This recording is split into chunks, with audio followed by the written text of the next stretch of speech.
John, nice to meet you, Jimmy. Hey, Jimmy, nice to meet you. Have you guys done this tour before? First time. First time, all right. All right, so our entire group today, before we head on out, we'll tell you what 3 houses we're doing.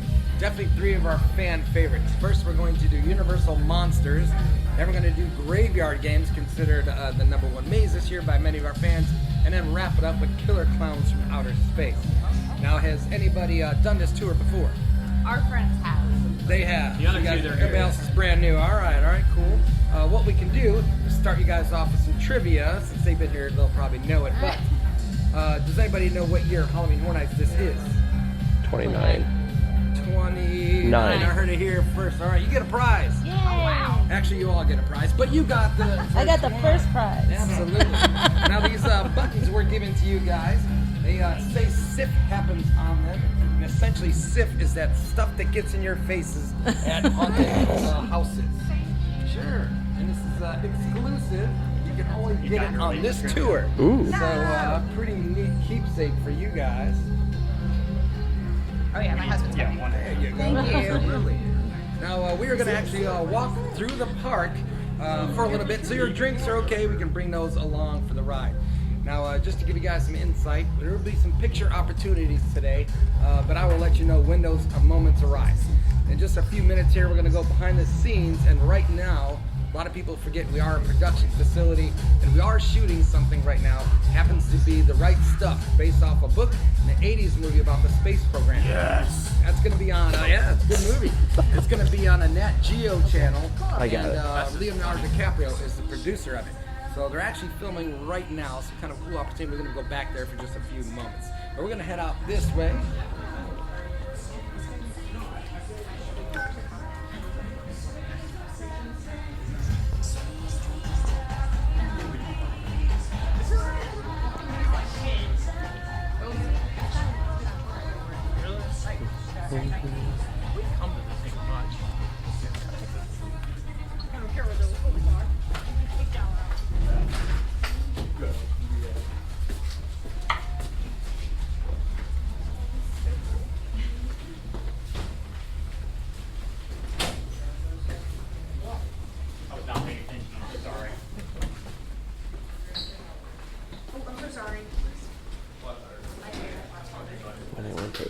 Went through this building.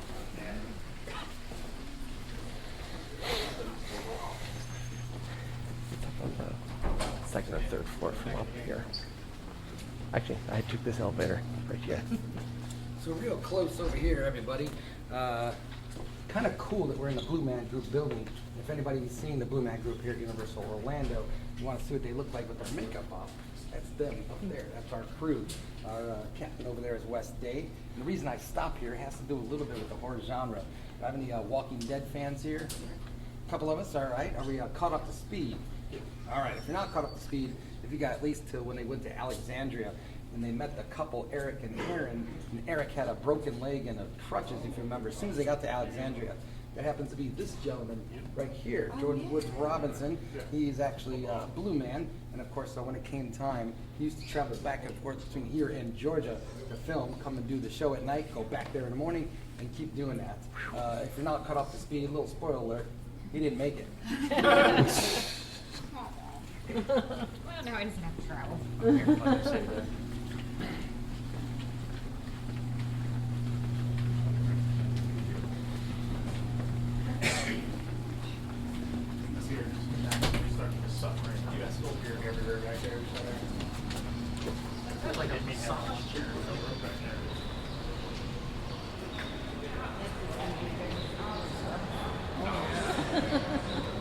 You never said anything after the first event we were on 1 year.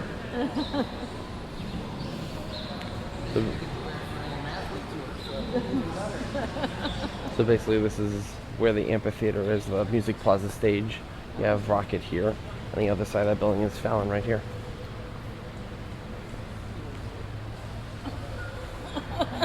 What'd you say? I said he works here if you can't tell.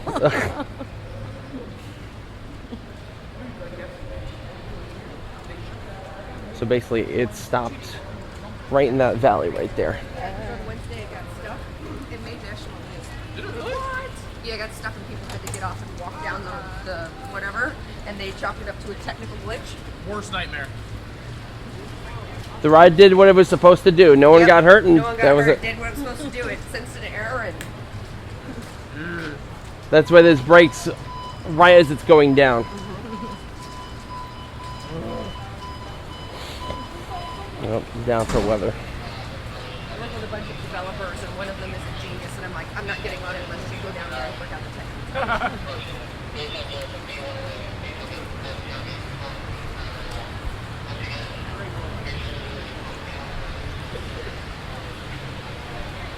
It was really raining out here. Yeah, it was.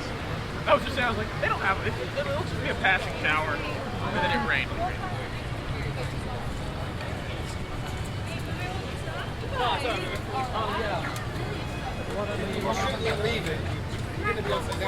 Maar er zit er niemand meer in de rij. I hold your hat. Your hat too. And your phone. But basically, on Wednesday, not only did they have this closed off, they had in front of Monsters Cafe closed off, so you can only make a right turn here, and on the other side you can only make a left. So they had this whole street area was completely cordoned off because they pulled some of our guys to basically direct traffic, and then they brought the barricades. They were right here. Nothing to do. Good work, man. And there's some of your people.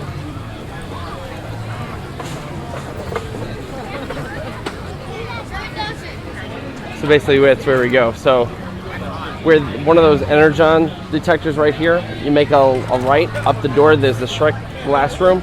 Pick up their glasses, take it back to our machine room, and basically wash them, and then bring it right on back.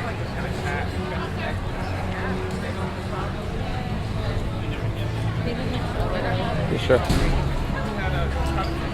We're still trying to figure out why it's not Shrek. Put it in my bag. I'll hold it.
I don't know if it's the rain or the trees at this point. Just the trees.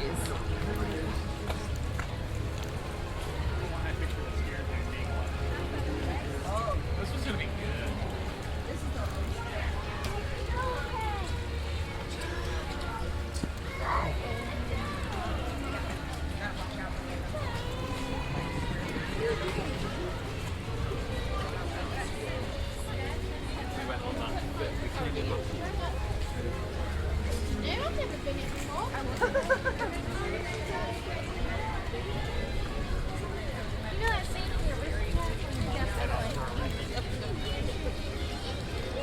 Duck crossing.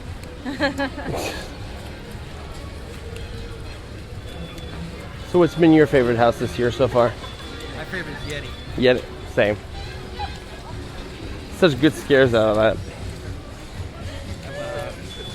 You've gone through a couple times to see the comedic moment where the guy comes out and the Yeti slams him behind the door. Have you seen that? So, past couple of weeks, we've been noticing some of the planks of wood on the door in front that have gone missing. And yesterday I found out why. So he's only supposed to slam it open once and kind of squish the guy behind. Mm-hmm. But I seen him take the door and do this. Oh, Like squish it, like going crazy. oh my gosh. Funny, but ripping apart the house.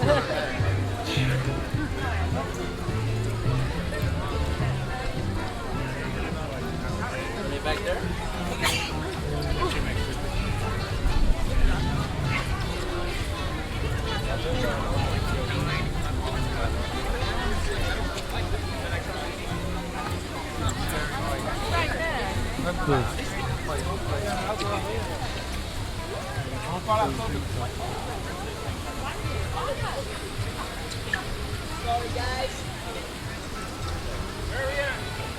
Hi guys, just so you know, everything back here.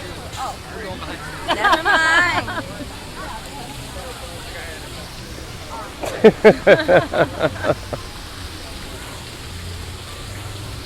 Was it Depth of Fear or was it Yeti where the two of them came out at you at once?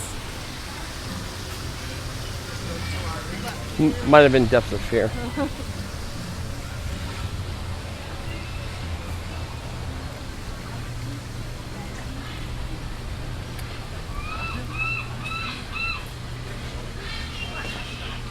We're just making sure we don't get any followers. It's like, I'm guessing that happens. Let's follow everybody else. They know what they're doing.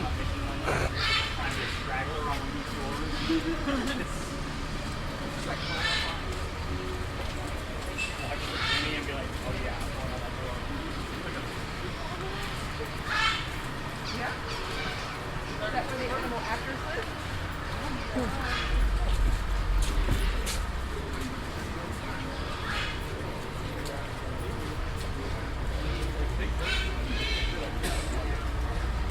So this is where Barney is right here. Of course, the theater off to your left is where Animal Actors is. I kind of got that with birds squawking.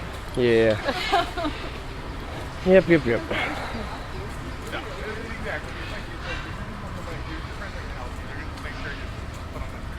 feel like you're picking on me right now and I can't tell. No.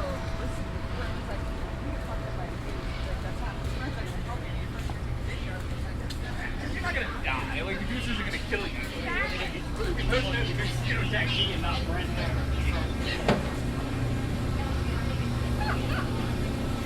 Sean. Get great, man.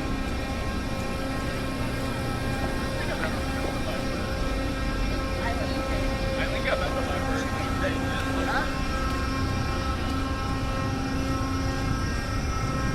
If somebody's like, I will give you $100,000 in a bag if you can get back to where you started walking, couldn't pull it off. I get it. I could. 100K? Doesn't matter. Okay. So they usually start setting up the queues around like 3:30 or so. So by the time HHN starts, everything's all set up. Doesn't look nearly as menacing during that. Nope. No music, no lights, no sound effects. Million people in line. No music, no line. That's what's nice about the pass. You can, like, I mean, he gets in for free, so you can just, like, wait, do like 2 or 3 and then go. Absolutely. So although we're not going through Nightingale's blood pit, since perfect conditions, pictures are allowed of the facade. You want to take the pictures? Yeah, sure.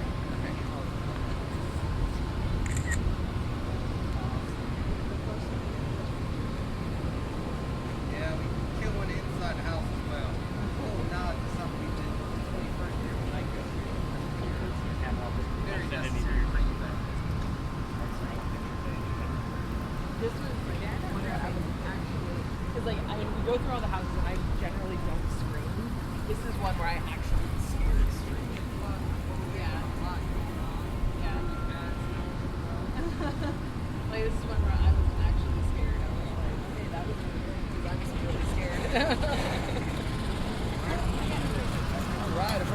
for pictures, we're gonna head down this way.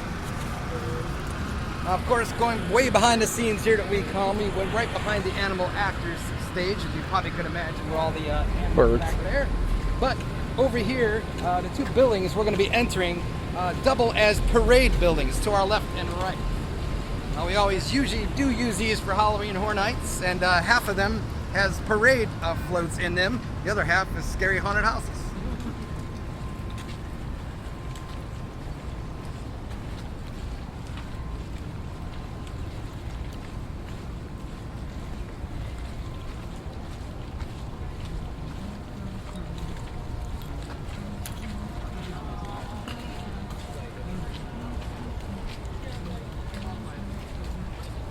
Yep, holiday balloons are in the building on the right, and Mardi Gras parade floats are on the building on the left.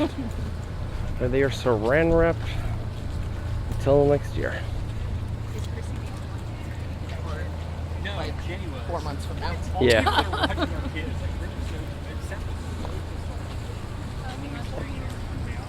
4 or 5 months. Okay, so basically that's Next year is only 2.5 months away. Yeah, it starts in February. Oh shit! Oh wow! Mardi Gras starts in February. Never mind. Got one more week left. Just of watch Halloween your Horror Nights. kids. It's Yeah, you ridiculous gotta be how quick that on off on someone else. The 2-week lockout wasn't too bad. No, it wasn't. It's not easy to find a seat. It's probably 2-packed anyway, so I was like, I'm not gonna miss anything really. If you left it home for 48 hours, I want to go back at least one more time though, because I want a picture with the clowns. Okay. outside of the door, hate you'll keep Moira alive. Here's Talking to merchandise. You guys can go to the tribute store. A lot of things are selling out. They're Oh. not getting replenished. So I'm actually probably after the tour today gonna go visit all the stuff I've been avoiding the past few weeks. here's stuff for Vanity Ball, the runway. Those cool. Have you seen the artwork they have? Yeah. Oh yeah, one of our friends is the artist that did all that. Yeah. She is very talented. We've been on both of them. Oh yeah, look at that. It's just the front half. It's weird to see it like there's no beads on it, anything. It's literally just stripped down all the way. Well, we probably just got painted. Yep. All right, everybody. So after our very long walk, finally a proper introduction. My name is Jimmy. Now I'm a fan, just like you guys. Actually, 7 years ago when I started Universal Orlando, I started out at this event as a scare actor. My first year, I was a Walking Dead zombie, and my job is to pop behind a clothing rack every 10 seconds and scare everybody going by. Very repetitive, as you would imagine. My second year, I did something what we call the reserve team, and essentially went out and filled spots wherever I could, but mostly I was something I dread very much. I had to be a clown from Cabin in the Woods, an evil clown, and every time the makeup artist would show me what I looked like, I'm like, I'm sure you did a great job, I'm good. I walked away. So that was my experience with it, and ever since then I've been a VIP tour guide and doing these for the past 4 years. So very cool opportunity. I'm a fan just like you guys. Now, since most of us never been on an Unmasking tour, we'll tell you all the secrets you guys want to know. If there's any questions, just let me know and I'll do my best to give you an answer. And inside both of the houses, we're going to do back-to-back limited picture opportunities, and I will let you know when those arise.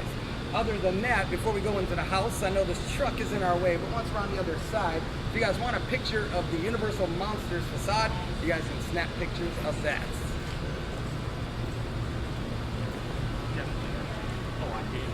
Oh, yeah.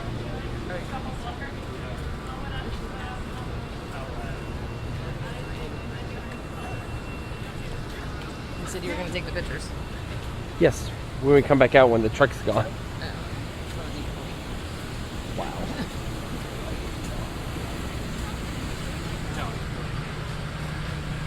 So pictures are allowed. Want me to pose, I definitely will. Yeah.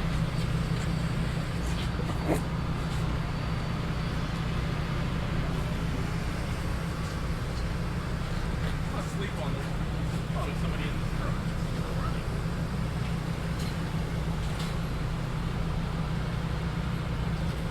This should be apartment tours.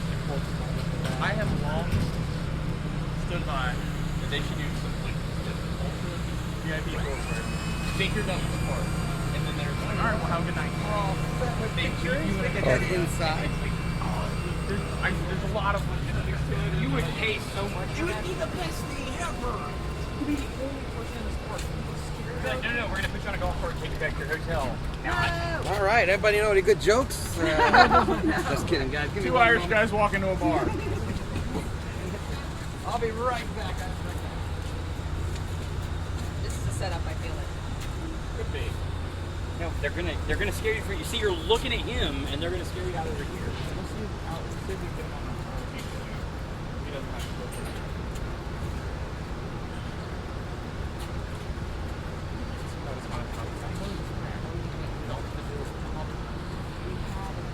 Look around the corner. How it starts.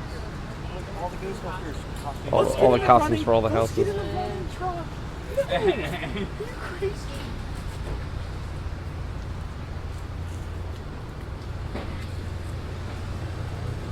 that Ghostbusters costume right now. That's awesome. Oh, and the us I would, but it's hot. Yeah. I'm guessing the yellow ones are cool. Words you never thought you'd have to say in your relationship. I know. I know. Put the grab it down. What they have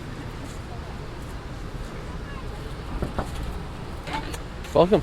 There we go. No scares. Oh, scares. Oh, he's coming behind us. Oh wow. HHN smell. Wood, flame retardant, and fallen.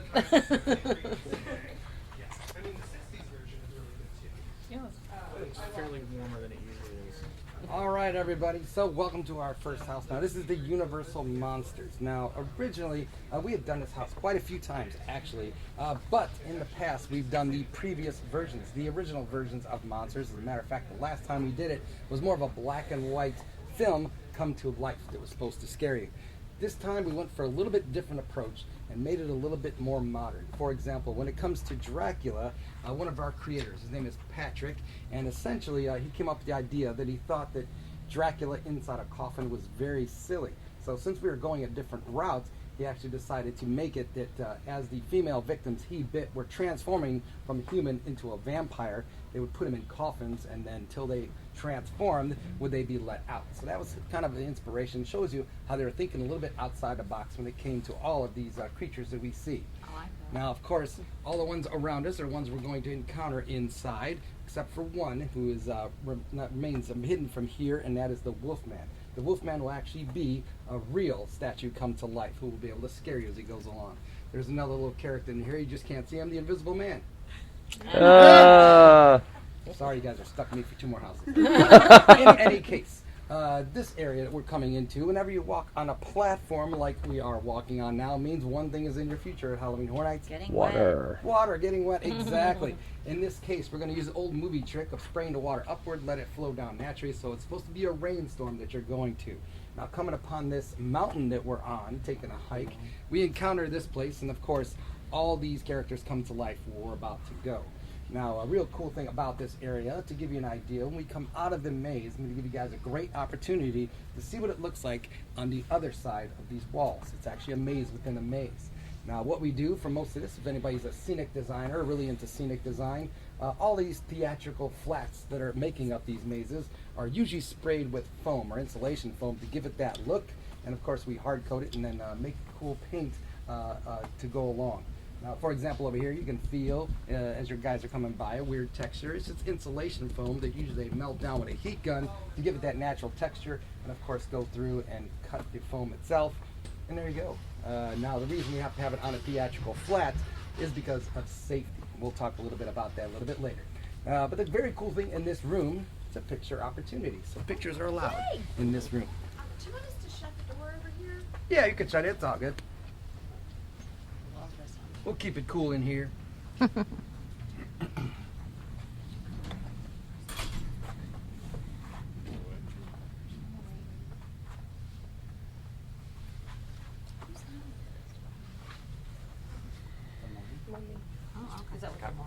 My bad. Thank you, everyone. It's like a a really crafters poor guy loss for like model building and things. Yep. you can actually see a couple things you're coming through here. Our fans love to take a little bit of Halloween Horror Nights home with them. As a matter of fact, we had to glue Frankie's hands here about 5 or 6 times. You can see the glue marks. Oh, yeah. Oh wow. Oh, poor guy. That's why his arm's off. I guess we're keeping it, for real. Like, you can take off his hands because they're only attached by little strings. But in any case, people love to touch things, love to grab things, and push things in haunted houses, which we'll talk about later. Do they leave the hand or they take it with them? They tried to take it with them, and we caught them at the end of the maze. Got our hands back.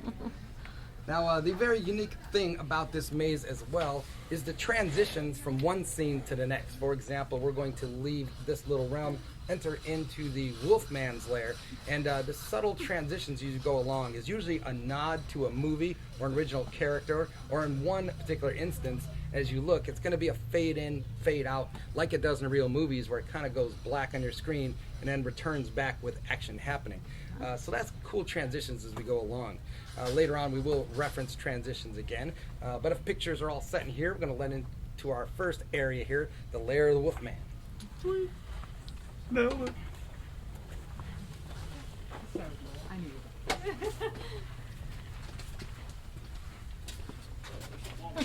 Ah. it's like magic.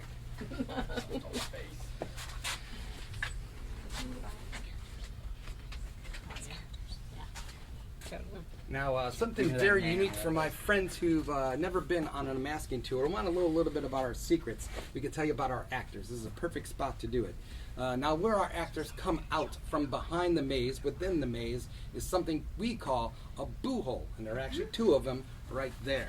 Now, behind the scenes, there will be a label on the wall to tell the actors this is where you go. Now, the reason we do that is because sometimes we do a shared spot. For example, that's 2 houses in one location. Most of our sound stages, there might be a night, usually in the middle of the run, where you're on your 6th or 7th set and very, very tired, going back to where you've been going the whole run, and discover you probably might be going to the wrong house, like one actor did in particular in the past. Now, we label it to show you that this is where you're supposed to be.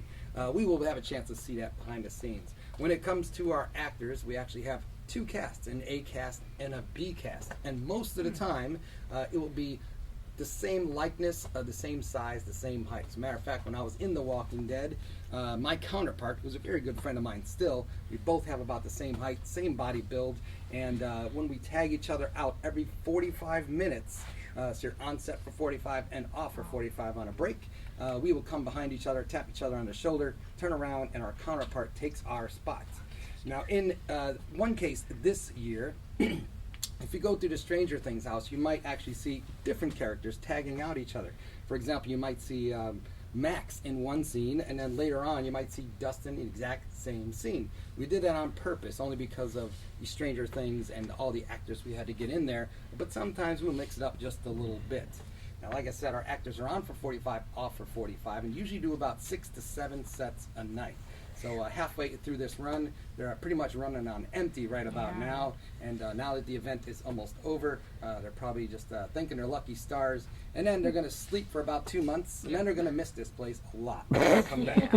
So when it comes to the audition process for all our actors, even if you're local and wanted to be a scare actor, we start that process in usually July. And essentially, it's a typecast. When you go in there, they're going to ask, what's your favorite scary movie? Look you over, and if you look a part that they really need, you're going to get the job. In this particular instance this year, if you were a very tall gentleman, over 6 feet tall, you were getting cast in quite a few of our houses this year, including this one, because we were exceptionally looking for that. This is one of the first years also we had different auditions for puppeteers, very necessary for our Stranger Things house. And essentially all those people you see in there are puppeteers. So really cool opportunity if you are local. Now, when it comes to our actors, of course, if you haven't been to the event, the atmospheric audio in here is ridiculously loud. Now, our actors are encouraged, number 1, to not say one word in particular, boo. We don't do that. But we are taught to do something that's called a boo and skidoo. So when you scare somebody, you scare them and get away, because sometimes people get fight or flight and might try to hit you. When I was an actor, if anybody has any questions, I was groped, I was hit, I was kissed, you name it. it happens to our actors. That was So your they are matchmaking taught, right there. they are taught to get away after they're scared. Just me that kissed you. Wow. I knew I looked swipe So coming through this area, as you would imagine, with all the atmospheric audio going on and the very loud sounds, our actors cannot scream or yell. Some of our new actors tried to do it to get that extra little oomph out of their scares and quickly discover, maybe I shouldn't do that. The reason we don't want them to do that is because they'll lose their voices. So we give them triggers to hit. So when you guys come by here, if you look back there on that second platform, there's something that looks like a guitar pedal. And essentially that's an audio trigger. When they hit that, it's going to set off a piece of audio. In this particular instance, it's going to set off a howl from the Wolfman as he swings by with that mechanism you see us up there to get his scare. Now with the strobe effect behind him, looks like he's a lot closer than what he really is. For his safety and your safety, he will jump onto this second platform, take a swipe, and then go backwards, kind of like a big giant swing. Now we're going to head into the next scene, but as we do, look at the transition, really, really subtle and really cool, where everything turns gray, kind of goes black, and then we're into the next scene. Boom hole. I want to do this so bad. Welcome to my boom hole. Like you'd start on like four. Oh wow. I'm gonna look it up. No, you don't need that near the mirror. I almost went the wrong way. This was on another one. It was like a mine or something. It's a bell tower. The sets Now, do get reused. Oh, they do. Coming into this particular set, of course, we're in the Hunchback of Notre Dame. Now, a cool reason, because your tour guide, John, said to slow down the action a little bit. Don't say my name. But you'll have those people kind of herding you along in the maze. But I encourage you, walk at a slower pace, one of those haunted house, I'm just chilling, watching space type movements. But this is a real cool area to see, because there's a thing we have this year, a whole bunch of them actually, the first time ever that we've ever done something, and this happens to be one of those areas. Now, of course, in this whole area, the Hunchback of Notre Dame, but the attention is really drawn to over there. Now, what you will see is Quasimodo come down, and essentially it's a system, a new system we're trying out. It's called the Descender system. And essentially what it is, as the actor who's right above you in that little platform will jump down, it's kind of like a bungee cord where he gets to the ground, it kind of slows him down, and he will hang there for a couple moments, be able to get on the floor, get his grip, and then whenever he chooses to look like Quasimodo, because he can go through bell towers, he will pull on the rope and run back up. So it looks like he's ascending and descending. Now it's almost like those old shades, if you remember, you pull them twice and they roll up. It's exactly what this system is. When it comes to something like that, this is considered an actor A. They get a little extra time to come in and do their parts and learn about the systems and things of that nature. And they're actually on set a little bit shorter than everybody else, only because they have physical demands. Now, because of that, because it is kind of a stunt role if you really look at it, there's always going to be somebody up there with them, a spotter, to make sure that he's okay the entire night. So we always have our actors' safety in mind. Now, if I have any fans who've been here for a long time at Halloween Horror Nights, this is actually kind of a throwback section as well. Now, looking down here, you can see a awfully cool mirror gag, and in show conditions, it looks like it might go down forever, like we're at the top of the bell tower here, when in all reality, it's just a big mirror reflecting up exactly what we're seeing here. Now, we did this a couple of years ago, actually a long time ago now, 21, and the house we had was Gothic. Now, what we had there was a miniature church planted up there as a model, and it would reflect down. So as you looked at the mirror gag, you would look down and it looked like you were at the top of a church, and that the pew and the altars were all down there, when it was just in reality just a couple of inches above your head. Now the thing was, it's very reminiscent of this, what we're going through now, except for these two corners were kind of covered right here with about 2 feet of board. And essentially, we had a gargoyle hide behind each one, and as everybody poked their head down to look, the gargoyle would pop out and give them a scare. Now, the costume we had for that, very reminiscent, and a little throwback, you will see him pop out of a door right over there. Just because of that, the little throwback we wanted to get in here. I see a couple people as we came in here were pulling on a couple ropes. That's quite all right. Like I said, people like to touch things, like to pull things. And not only do our actors have some triggers, but in the past, we've had triggers for you guys to pull. So if you pull on some of these ropes, might make something happen. But in this house, you can pull your heart's content because nothing is going to happen. We do it on purpose. But when we get to Killer Klowns, that's a whole nother story. Now, over here, we also have something really, really cool to see. We are frugal haunters, even though most of these haunts cost just about under $1 million if you consider everything involved, each and every single one. Sometimes it's just not practical to get a big giant bell, which weighs a whole heck of a lot. So we just decided to take flower pots and flip them upside down in a mold and get that effect. Of course, in show conditions, you really can't tell. But we are frugal haunters sometimes. Can't really tell even like in the light. Yeah. Wow. Like if you hadn't pointed that out, I wouldn't have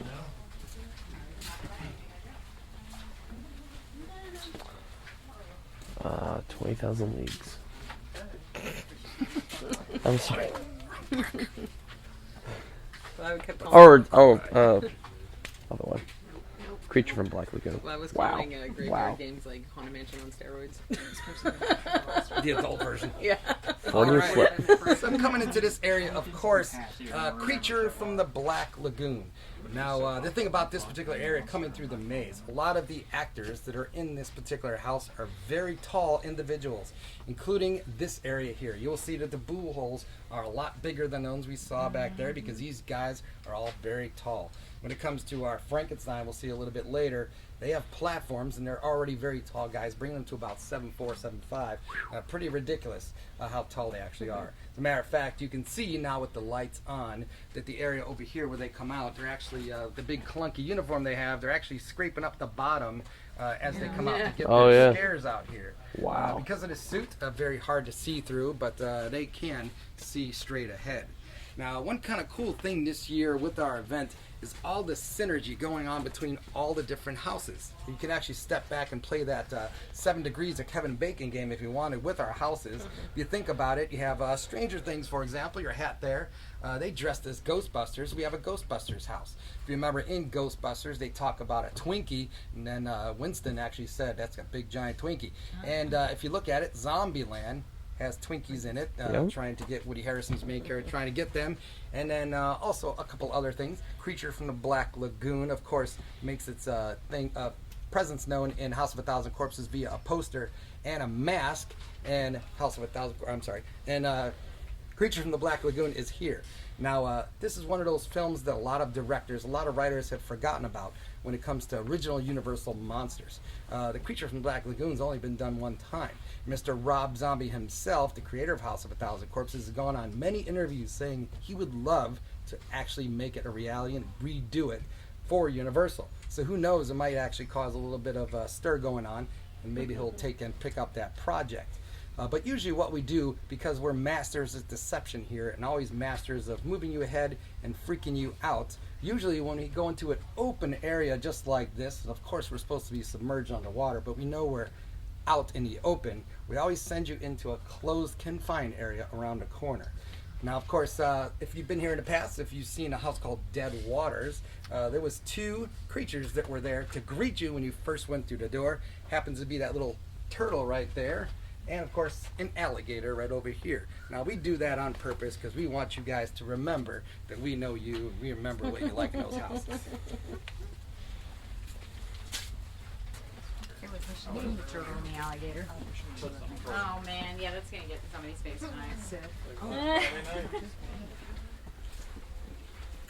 Oh yeah, it's definitely dark and fun. Awesome.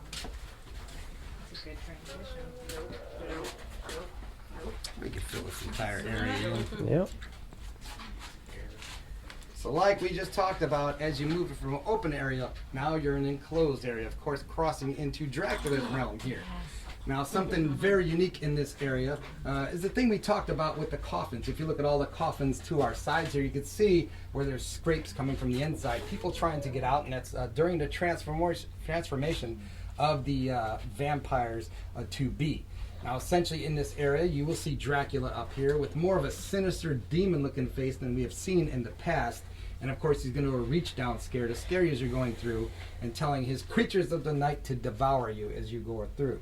Now the very next scene we're going into, like we just talked about, that little reverse psychology thing we do, where we're going from a confined space in here into a very open space. This next section we're going into is a picture opportunity.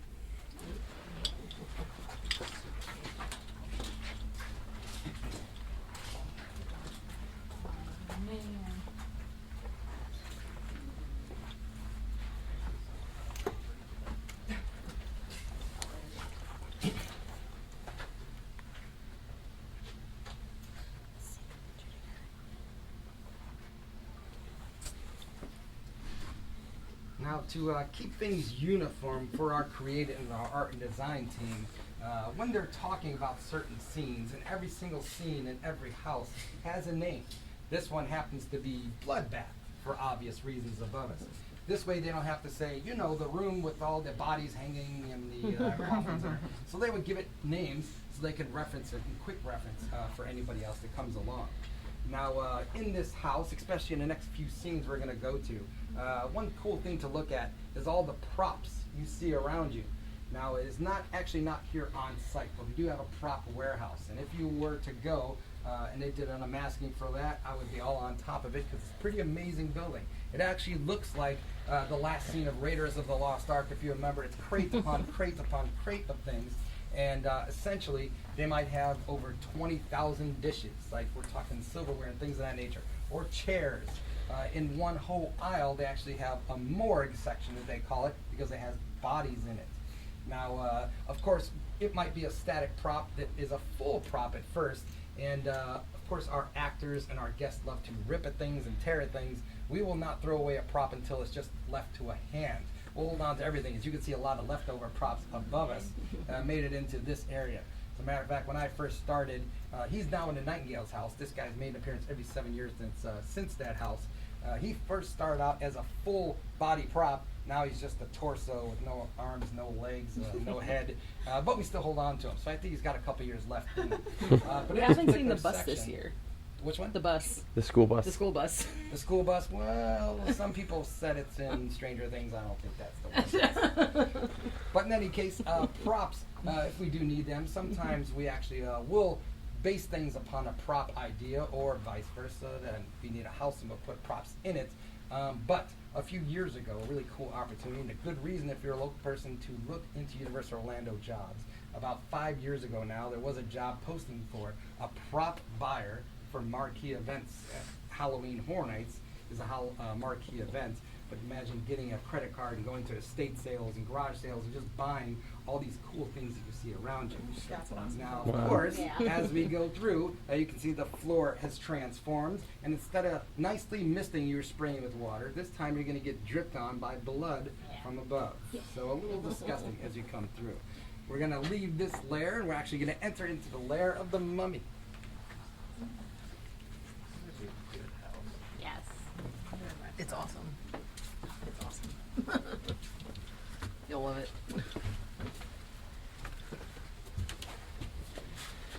We'll send you on both sides. Relive some of my character days. This is where Hayden was. Is it helping? Yeah, that's Jimmy. Is it helping? Is it helping? Gotcha, I knew I would. It's Well, telling me I that's what should you not did. come through here. All right, everybody. As you're on either side of me over here, of course, this is a place for our actors to be to get a double scare. So if I got you this time, I'm going to try to get you this time when you come on the other side. Now, of course, entering this lair, a lot of our guests, as we talked about, love to pull things, love to touch things. In this area, your buttons would have really made sense a few weeks ago because there was nothing but Sif in your face. And essentially, Sif in this particular case, to simulate cobwebs, we'd use an old 50s and 60s parlor trick that they used in a lot of JC haunted houses back in the day, just thread hanging down from the ceiling. And as you're going through in dark conditions, of course it's black, you wouldn't be able to see any of it in your face, so it'd very simulate like you going through cobwebs. Now, a few years ago, we actually did an Alien versus Predator house. Yes. To be a little sick and demented, we actually put petroleum jelly on some of the Sif. So as you went through, it slapped you like you were being hit by slime. Now, we haven't done it since then, but who's to say we won't do it in the future? So be wary of Sif from here on out. Now, a cool thing in this area as you're going through, this foam that you see all around us is actually about 2 inches thick. And it's actually hand carved, all of these hieroglyphics that you're seeing. And when illuminated from the other side, of course they're painted red, makes it look like they're coming to life and pulsating.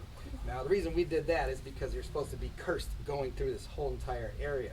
Now I'm sure most of us here have been to the park in the daytime, and if you have, you've probably ridden Revenge of the Mummy roller coaster. Yep. All right. Most of these hieroglyphics and things all around or make it in the ride. As a matter of fact, all of these props that you see were here for the opening ceremonies of that attraction. Oh, wow. And we had him sitting, so we decided to give him a new life. Now, if you're real observant going through, and you'll notice right before you board your cart, if you look to the left behind you or to the right, no matter what line you're going through, express or regular queue, there's a big giant statue of Anubis in the middle. And what they decided to do, just to be kind of cool, is the feet right over here are actually molded after that statue out there. Oh, wow. So that's how big his feet are, and we just decided to put it in this area because it looks Looks cool. What the heck? Why not? Let's do it. All right, now the transition from the mummies layer here, and of course we talked about the two actors that are here. You found one of our bull doors, which they come out right there. But coming through this transition into the next, very, very unique. And I'd advise you guys to look at two things as you're going through. Now these gritty walls that you're seeing are going to kind of fade into wallpaper. And it looks really cool as a transition. And if you look really closely at the wallpaper, you're going to see little scarab beetles and a little bit of the hieroglyphics that make it into the next scene. So a very subtle transition that you really can't see in show conditions.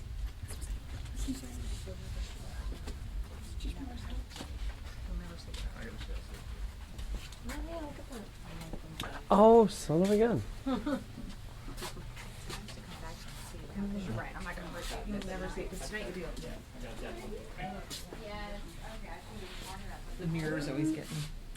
I never know where I'm going. Oh.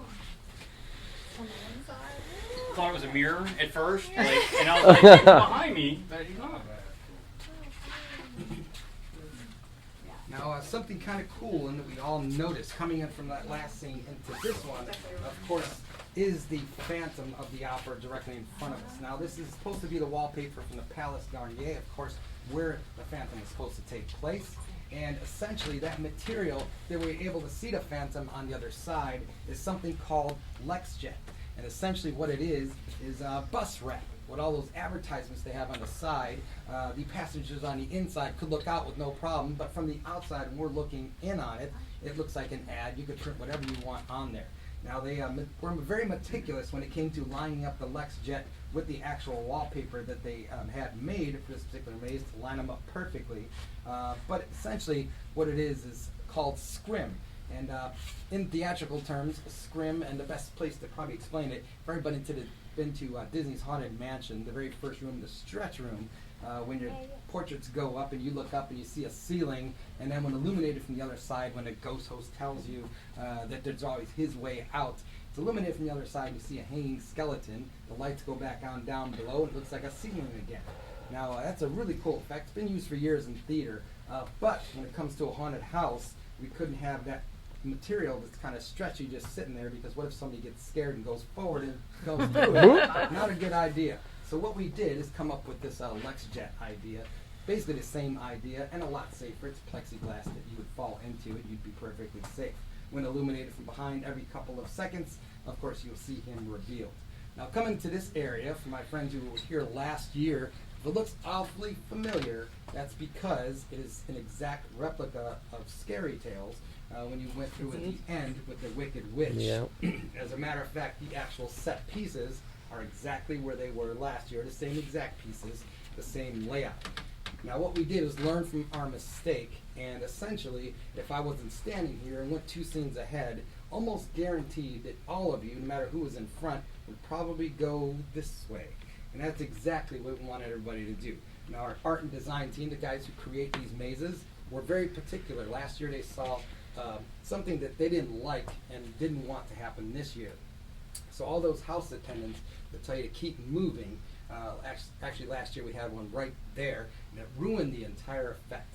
So what we told our ops team is to not put somebody there. We're going to make a little hole for your person to move people along a little bit further down the maze, because we wanted people to get confused and actually come around this way. So this actor, who was looking like a static figure, can hit their prompt and get their scare and scare you back that way. So we did it on purpose this time. Nope, still gonna forget. Did a little bit of set dressing this time, but it's the exact pieces we used. Now when it comes to the rest of these mazes, as heartbreaking as it is, as soon as the event is over, especially this building, the one across from us, After all the scenic design, people take all their stuff back, the audio, the video, speakers and everything get out of here. Sadly, a bulldozer comes through and knocks it all down.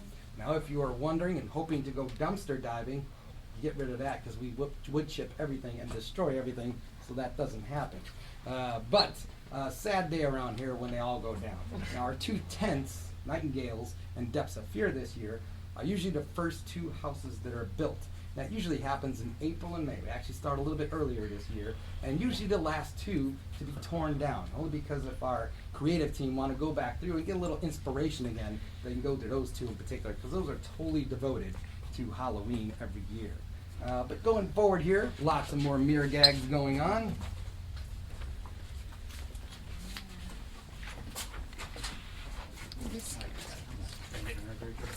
Yep, there's the. It's really cool. Coming into this scene in particular with this chandelier that's falling down, essentially a subtle little transition. Now, of course, as we leave the Palace Garnier here, you see this chandelier and it will be falling. And of course, there'll be some residual electricity left behind with some sparks and things. And it's the transition that they're going for was electricity, sparks, into the Frankenstein's monsters lair.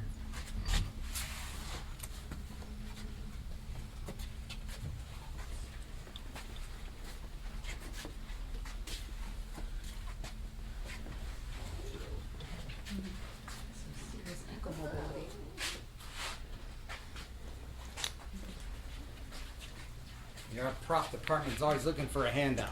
I was one step ahead of you guys on that joke.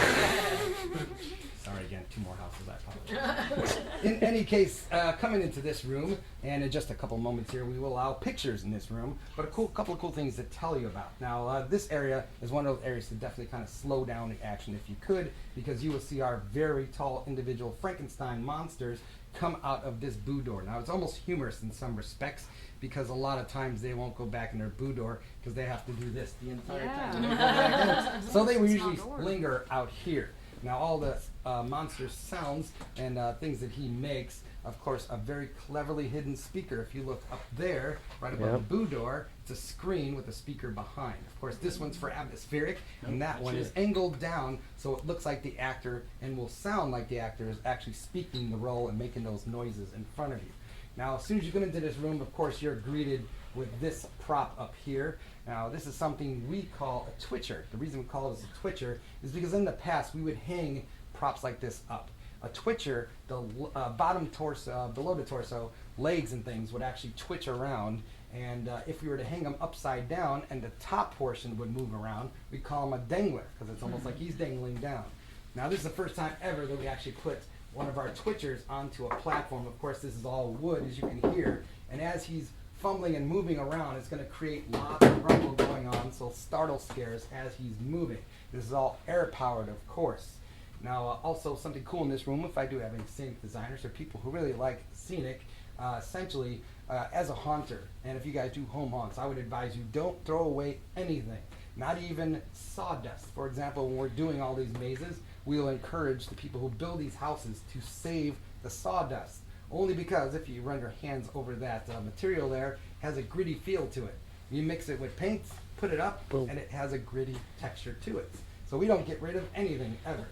Now coming into this area as well, something very, very cool, and something that was very meticulous and very hard to see in show conditions are those pictures over there for the inspiration for Frankenstein's monster. Now from here it might look like a printout we did on a computer. If you go a little bit closer, you can see that it's actually hand painted on each of those canvases over there. Yeah. So that's how meticulous sometimes we are, our team. So like I said, pictures are allowed in this whole room.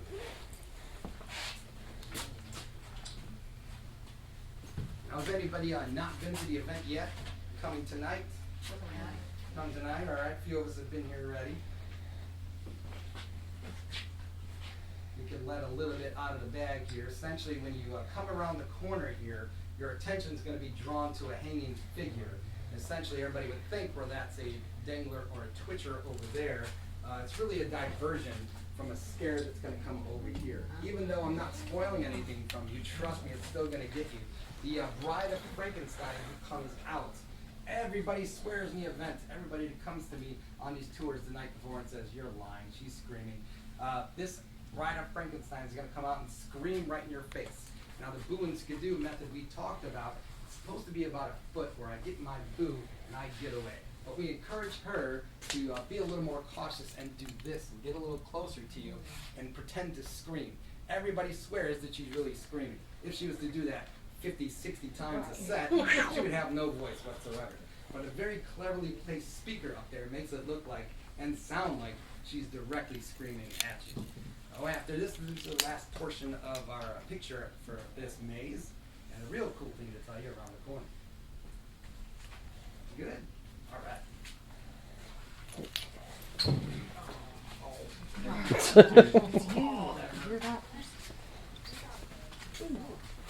Frankenstein fell apart during show.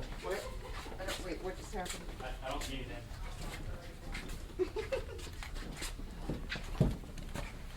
My wife forgetting I grew up. Oh, jeez. Hey, big boy, watch your hands.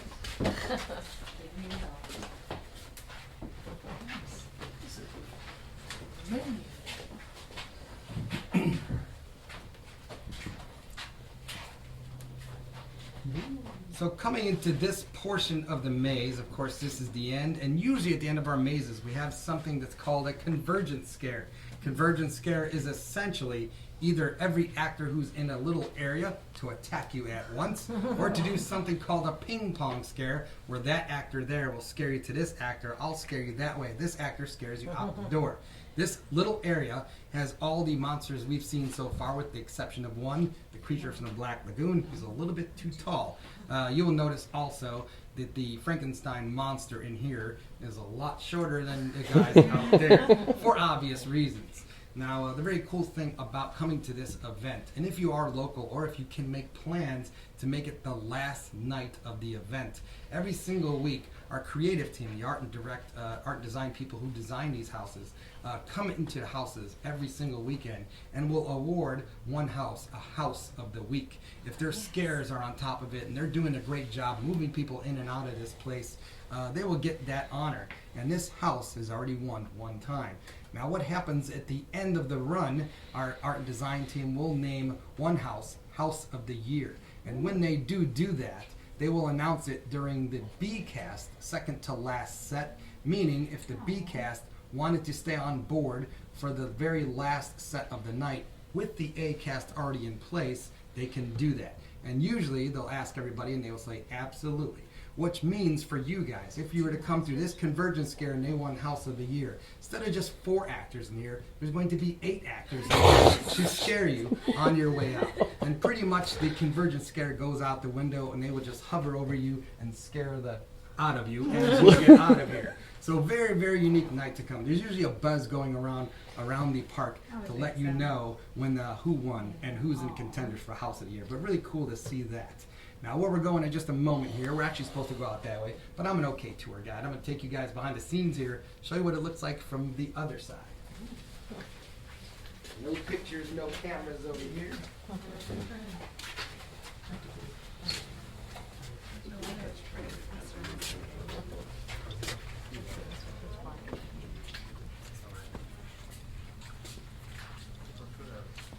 This isn't scary. Now, essentially, this is the back side of a maze. And this maze in particular, if you come right over here and look straight beyond the maze, you can probably see some Christmas stuff going on over there. Directly behind this monstrosity that we just walked through. A little bit of holiday cheer back there. But to show you what we came through, this is the section that we started off in, right over there, and made a big giant U all the way around. From back here, if you see all the lighting rig up there, that's where the descender system is for our hunchback character. This little portion directly in front of us there is where our audio and video team occupy.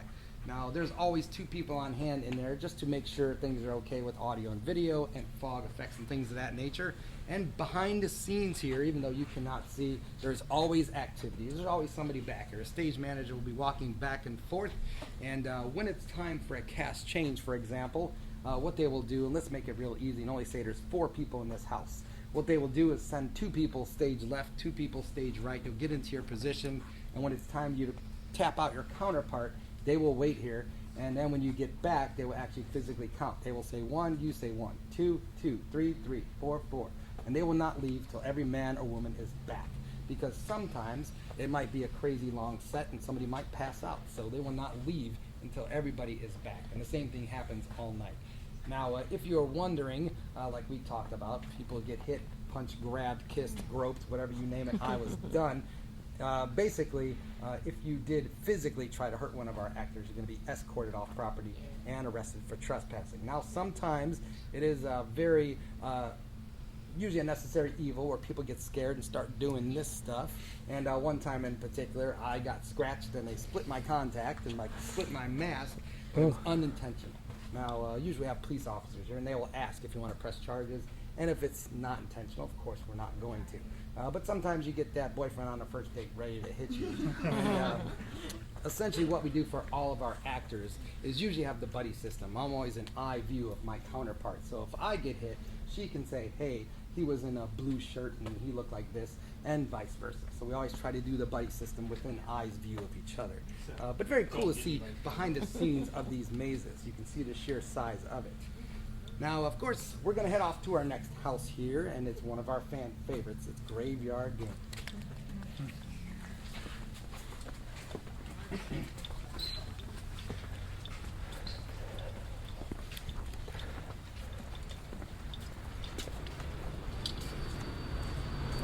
I've always been hesitant to whether to audition for a scare actor because I hear stories like that. It happens all the time. You remember Little Megan, right? Yeah. She was a character attendant, and she was telling me like every day somebody would get arrested. She was in a couple of years ago, she was a character attendant in the Giggle House. Yeah. Reference that house later. Yep. The scare zone, I feel bad about it. You remember all the monsters. Okay. All the classic monsters and the die-in. You remember the die-in? Mm-hmm. Yep. All those poor girls got roped every night. Oh my gosh. Touched every night. It was absolutely ridiculous. They had to have like 4 or 5 officers there every night. Would you still recommend, like, if someone wants to try, would you still recommend giving it a try? I would give it a shot. Yeah, people have, hang on here for 1 second, let them pass. We've had people that I know been doing it for like 15 years. 45 nights for them. Wow. There's a lot to ask. And, but it is a cool experience. You're going to be doing the same thing over And over and over and over. It's a little repetitive.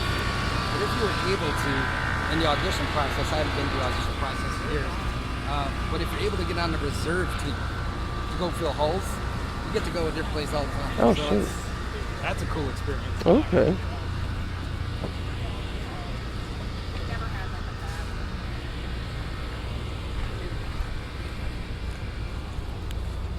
I'm right there, man.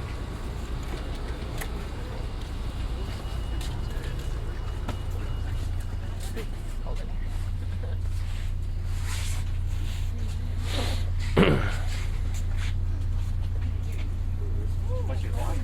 They told you hoodie. It's nice and cool in here.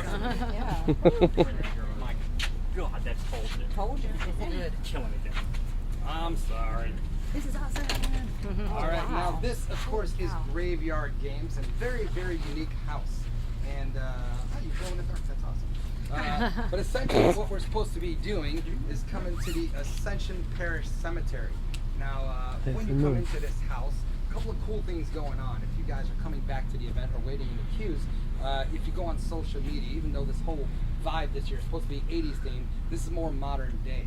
If you go and go on our social media, especially Facebook, and go to Messenger on Universal Orlando Halloween Horror Nights, you can actually open up more of the story about this house. It's actually really unique. You'll see some video clips of 2 antagonists we're going to talk about in a minute here, I'm sorry. And essentially a real cool thing to watch if you got some time to kill while you're waiting in those lines. Now, this Ascension Parish Cemetery that we're coming upon to, you're going to hear some little kids playing in the background. You're going to hear like them playing tag and saying fun in a graveyard, things of that nature. And actually, the spirits down below are okay with it. because it reminds them of better times and when they were young, so they actually enjoy having little kids playing in the graveyard. Until two antagonists come along, and their names happen to be Sid and Nancy, if that rings on purpose. And essentially, they start to cause havoc in this graveyard. They start kicking over gravestones. You can see they're having a party right there. And of course, straight ahead, they are doing some graffiti on most of the mausoleums, and of course, angering the spirits down below. Now, what this maze is really supposed to represent is that, of course, we are all alive right now, but as we get further and further in, we're going to cross over to the death realm, and essentially, we are going to die as well. Very unique idea, and the way we achieve that, if you have not done it yet, or even how we're going to go through it today, it's going to freak you out, I promise already. Ooh. But in any respects, as you're going through, you're going to be greeted with Sid over here to your left. And of course, since it is modern day times and a lot of people love to go live on Facebook and things of that nature, he's recording the entire thing as you go along, so you can see all the havoc he causes as he goes. He's going to greet you over to the left, and pretty much most of the time, he's going to spray paint in your face and call you a big dork. But in any respects, pictures are allowed of the facade and in the graveyard.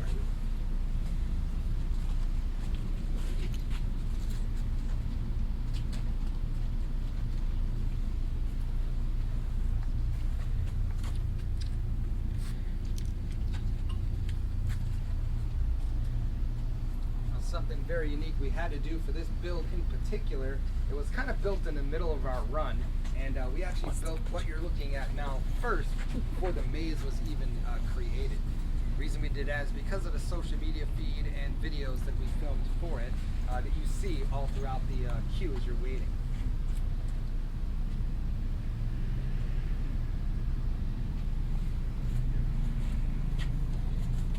We could go inside the graveyard. You guys take pictures in there as well. If you happen to get into that third room, I mean, you're still in the first room. I can't say anything. Oh, I'm so sorry. You're good. You're good.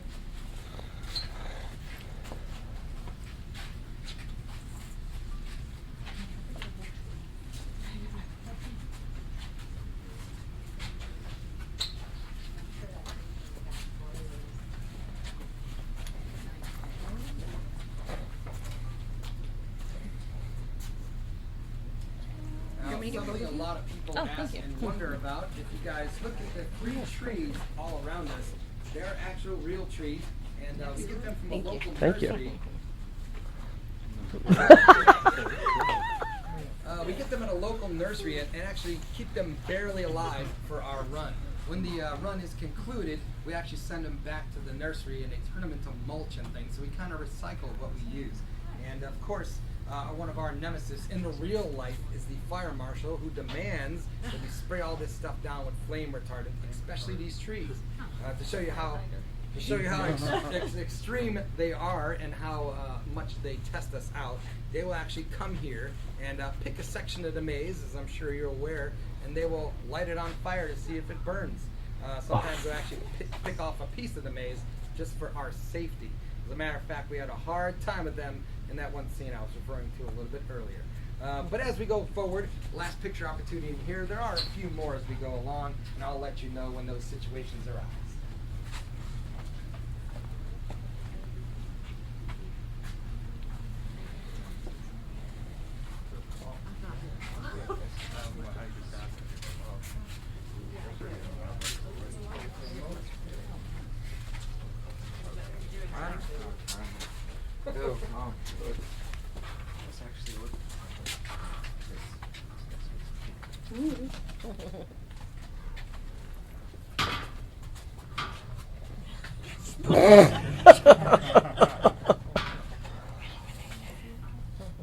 So I'm on tour tomorrow if you want to come with me. Absolutely. So coming to this area, and then you've actually figured something out there. If you look there, a little startle scare. You can see with these bars, the holes are actually a little bit bigger. So a startle scare happens here. And the startle scare you're going to get is, since we've seen Sid, now it's time to see Nancy. So she's going to come out here and mess with you just a little bit, and then she's going to get spooked out by the creature back there. Now we're going to find out a little bit later that the person who has been here the longest at Ascension Parish Cemetery is the glowing mother. Now we'll find out more about her story a little bit later, but she's the oldest inhabitant here. And as Nancy comes out and sees, she's going to be spooked out and run out that way before she gets her startle scares here. Now, this is a very unique scene also because you're really going to start to not only have your senses attacked by sight and sound, we also want to get you with smell. So as you come through here, it's going to smell like dirt and earth and dead flowers.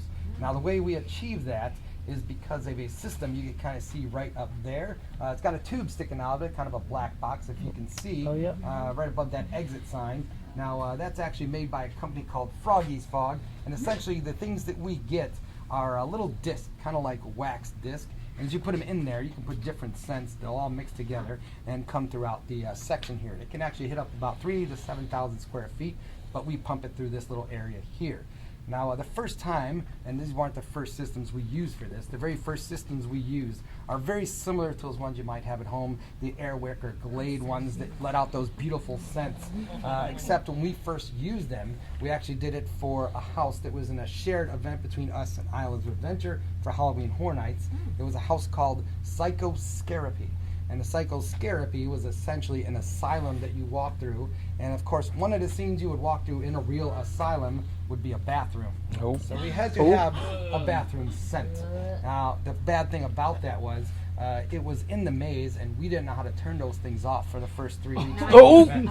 And even worse scenario is that it's crazy raining. But other scenario was that where the maze was, if you guys are familiar with our Jurassic Park area, is in the Discovery Center, where little kids get to play with dinosaur eggs and things like that. Now, right above that is a place called the Burger Digs. It's an actual burger place with theme park food. And since that smell couldn't go away in the daytime, it made its way up into the Burger Digs. And the crazy part of this story is that hamburger sales went up 60% in the month of October while that smell was going through. I have no idea how it correlates or why, but true story. We've now figured out how to turn them off and centralize them a lot better. But as we go forward, we're actually going to see another Lex jet over to our right material. It's going to be somebody behind a mausoleum trying to get out, and of course, you'll be able to poke out the side and get the real scare. In this next little room with all the urns, pictures are allowed. Oh, I'm so sorry. No way. Oh, no, you're fine.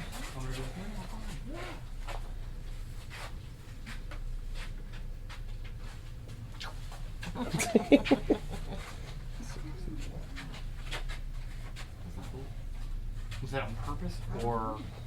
Of course. It could have been one of us. I mean.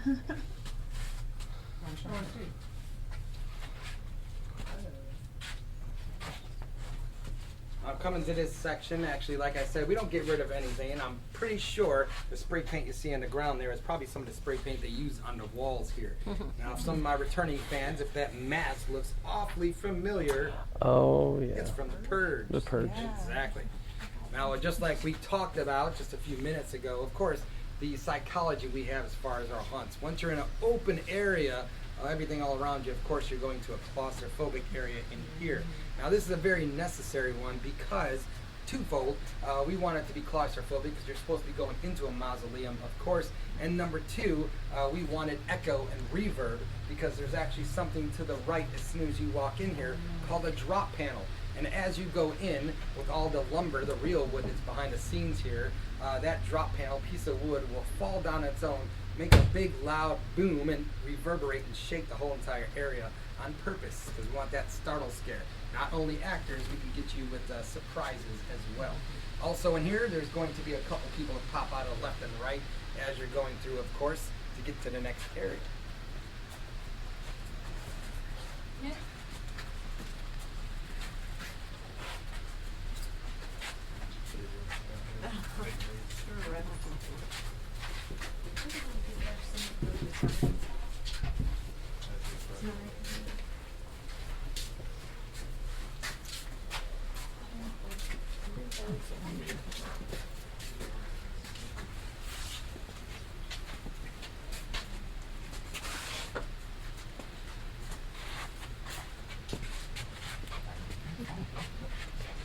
We don't know each other right now. Now this scene that we're coming into now has actually changed twice already. And basically, the first version we had with the first treatment, if you look back here, you can see a decaying corpse on the ground. Now, what is underneath it is a big mirror. And essentially, this decomposing figure was hung up here, kind of like we talked about in the other house with our Gothic reference. Now, of course, with it hanging up there and looking down at the mirror, it would look like it's actually down underground, like 6 feet, just like a real grave would be. For some reason, the first week they decided to move it, put it down in the ground, and I'm thinking because of the startle scare that happened in that last room, too many people were kind of hovering together and escaping this way going forward. So that's why they put this potted plant there to kind of move you over so you can actually see that scene over there. And this has been here for the past 2 weeks, so I'm just sure a lot of people were missing the scare entirely, so they kind of diverted you that way. And actually have a house attendant right where you're standing here to move you along. So they might put it back up. I hope they do, because it was actually a cool looking effect. And now this time, we're going to see the glowing mother once again, and as you'll notice, she's materializing just a little bit more in front of our eyes, symbolizing that we're going and starting to cross over. As a matter of fact, from here on out, when you start looking around, things are going to look more decayed. It's going to start looking like we're going down deeper into the cemetery. The hole up ahead on your right is where that face was looking at me, right through here. Here, yeah. Yeah, this is where it was looking at me.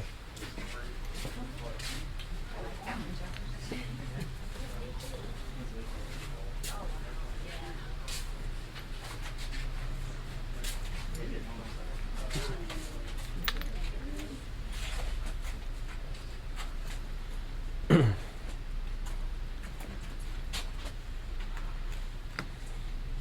these names have any significance? Hit that 1 second. So looking at some of these plaques that are on the mausoleum, of course, these ones behind us, some of us try to figure out some of the names, and might meet some to our art design team, but we can't figure any of them out. But this is very reminiscent of a house we've done in the past called Winter's Night. And if you thought this place was cold, that was supposed to be a cemetery in the middle of winter. And essentially, one of the first funny moments we had in it was the third room was actually a mausoleum room, and there was 6 plaques on the wall. And the 6 plaques, if you looked very closely, and you definitely couldn't see them in show conditions, was Marcia, Cindy, and Jan, Peter, Bobby, and Greg. Nice. Of course, the Brady bunch. Now, we didn't see them. We were hoping it'd be on these, but we didn't find them up here. But just kind of a little gag from our art design team. Now, just above us here, or directly in front of us, I mean, is something we've done in the past, and I'll try our best to explain it. It's actually a scare named after my favorite creator of Halloween Horror Nights of all time. He did Nightingale, the 21st year we did it, very first version. His name was Kim Grommel. He is an amazing guy and came up with some amazing ideas in the past. So amazing, in fact, that one of the ideas that he had came into a scare named the Grommel Scare. And essentially all it was a mirror gag. And what would really happen is the actor would be just right here out of the reach of the mirror. And as you're coming down a particular hallway, you'd look in front and you would see a reflection of the actor thinking he's straight ahead, when in all reality, they're hiding right here and be able to pop out to scare you. Now we know, our guests know what a Grommel Scare is, even if they don't know the name, that we know that they know that that effect is going to happen. So this year we decided to change things up for a Grommel Scare and add that decomposing body. There's a projector right up here that's kind of offset that is projecting onto it. You will see a lady materializing, and when she goes away it's revealed that she is a corpse on the other side. Now a lot of people are probably expecting that there's an actor back here with this wide open space, and will probably make their way over here. When they look over, we'll get highly disappointed there's nobody there. Turn this way and we'll get you from right here, because all your attention was diverted that way. So kind of one of those Grommel Scares. We want to be one step ahead. Now going through, you're going to notice things get a little bit darker, and unfortunately we're going to see the fate of Nancy around the corner.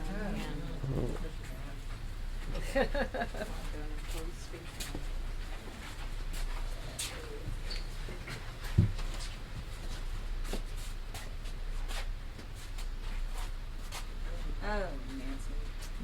Later, Nancy. She's a real head turner, she is. Now, very cool little prop. You can actually see where she's holding a phone in her hand, and it's actually a clever little monitor.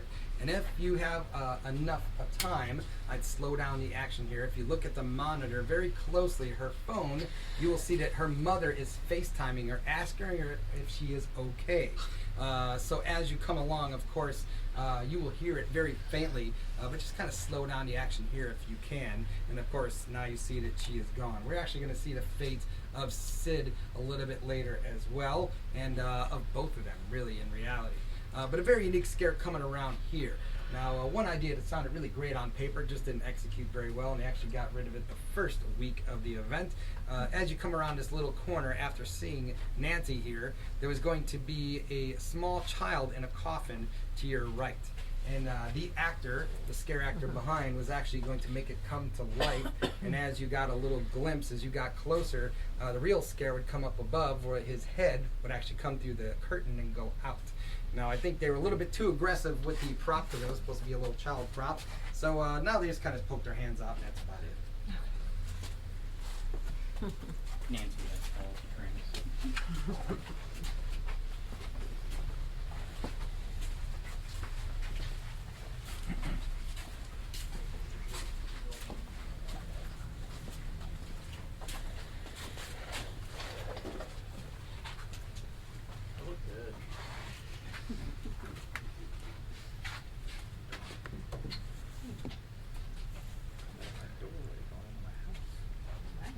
I'll tell you it isn't raining outside, but I'd be lying. One more house. All right, guys. You work these doubles, you get crazy.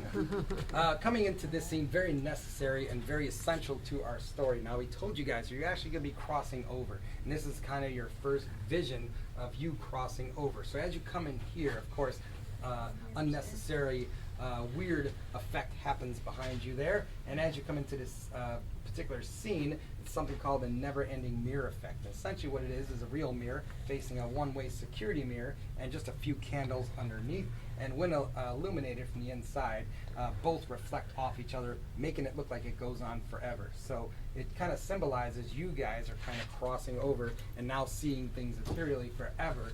And if you look up, you can see the gravestones are now above us instead of on the same level that we are. And now we're about to enter another area where all the lost little lambs will go. Now this is definitely one of those sections that I would try to slow down the action if you could, because you are going to hear a demonic voice telling you, why did you file this place? And as you keep going through, you will hear a breath and feel a breath on either side in any pillar that you cross over here, and candles will blow out until it gets to the very end. Now at the very end, as you come around, you will see some skeleton babies down there, and when the breath hits the very last moment, all the little baby skeletons look up at you in synchronization and slowly go back down. Very weird and very ominous to see. And the cool thing for you guys, it's a picture opportunity in this room. Skelly babies, I like it. Well, they tell you there's more people infected themselves. That's a craft beverage right there, Skelly Berries. As you break things. Yeah. We're It good. just I know caught. where you work, buddy. Yeah. I'm gonna step out of the way over here. You just will. Step over here. Step over here. He wants to be a scare actor.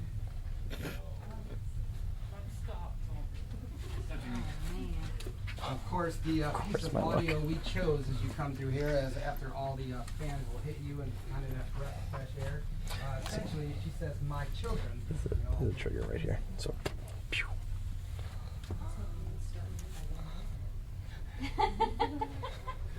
I see what you did there.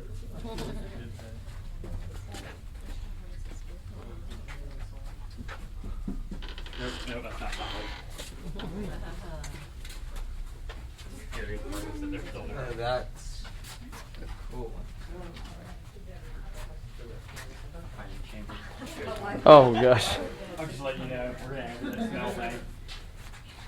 Now, coming into this scene, this is where it all kind of comes together. Of course, we have seen spirits materializing. All the actors you would have seen up until this point have more of a ghostly look to them. And then, of course, in this room, they all pretty much look human in time period, of course. Now, all of this maze was actually the brainchild of one person's nightmare on our art and design team. And the guy is Mike Aiello, who's one of our directors. And essentially, he woke up one night in a cold sweat, as he said, and he had a vision in his dream of a merry-go-round, an old-school merry-go-round, just like this. And it would be spinning around, and he would hear demonic kids' voices in the background, and he saw no kids whatsoever. When he woke up, essentially, he went straight to his notepad and started writing down exactly what happened. Presented it to the team, and this is what they built the whole maze around, just one person's nightmare. Wow. Now, something kind of cool, and you can see all around us, we are supposed to be underground, and now we can see Sid again up there, and he's being pulled down into the earth because we are below ground, and now he's going to join us. Now, of course, that is spray paint in his hand. It is not a can of White Claw, but essentially, you will also see the fate of Nancy again being pulled down in the earth. Now, something a lot of people miss is seeing these two in particular. But this time, when you look at Nancy, who's hanging up there around the corner, look at her phone, and because we saw her mother calling her over there, we're now going to see there's a dead battery symbol on her phone.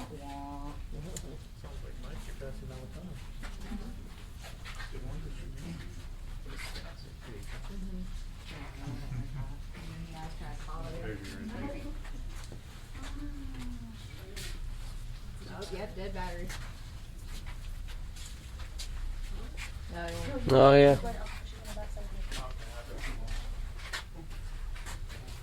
I still missed it. You missed her? Go back and look. Yeah. She's right by. Go ahead. It's on the other side up here. Now's your chance. Go for it. You're on the go for it. Oh no, definitely would not have seen that tonight. Sorry, Nancy.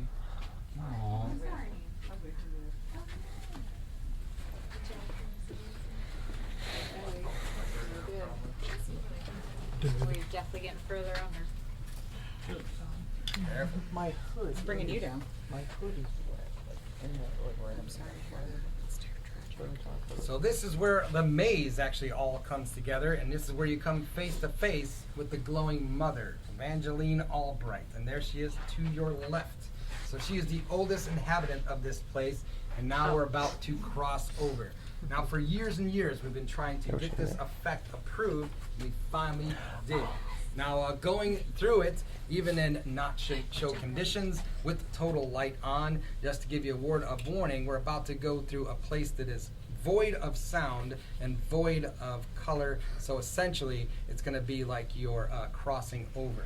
Now, when people go through here with no show conditions going on, they claim to be a little bit lightheaded. So if you feel a little lightheaded, that's perfectly normal. Don't worry about it. But some people feel a little weird going through. The reason is because you're supposed to be crossing over. No, it's not going to be the booze, but you'll see. We'll tell you the secret once you guys get out of here. But essentially, going into this scene, like I said, something we've been wanting to do for years and years.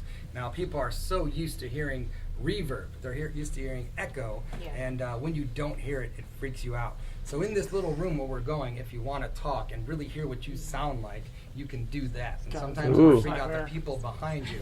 Now, that's why a lot of singers will do this or cover their ear because they really want to hear what they sound like without a reverb. Yeah. It's really weird for humans to not hear echo. So with that in mind, I would advise no phones. Just make your way through and see you on the other side. Okay. Ooh, interesting. Pick me up and let's just keep going.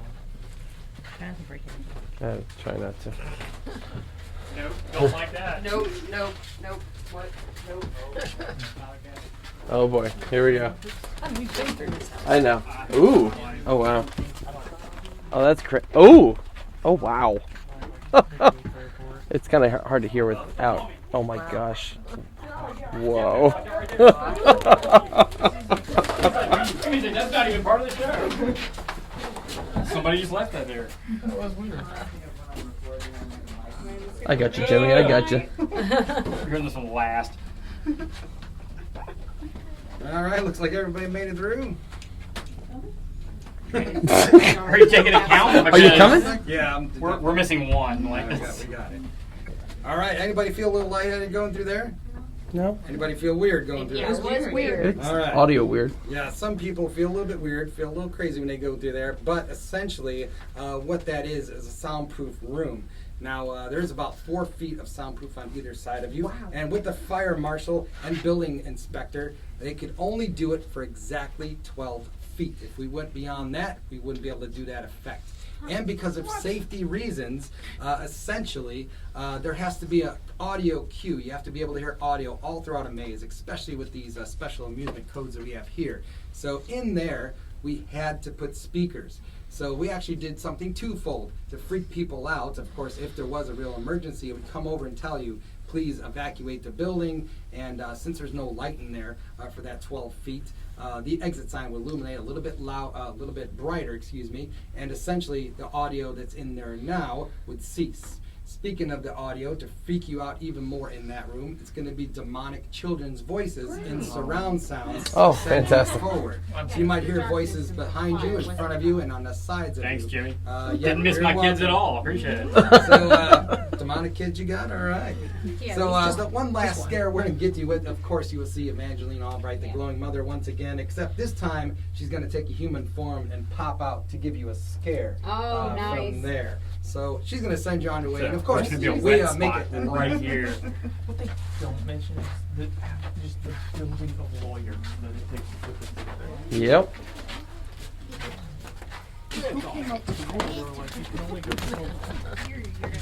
It's such an arbitrary number. Who picked it?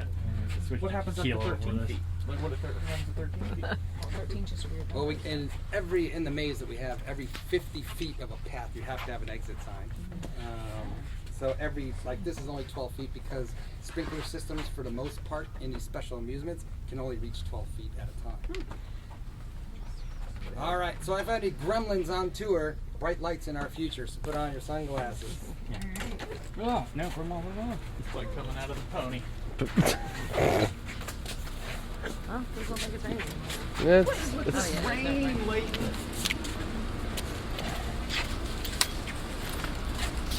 Can we get a men's room somewhere? Yeah, we're gonna do that next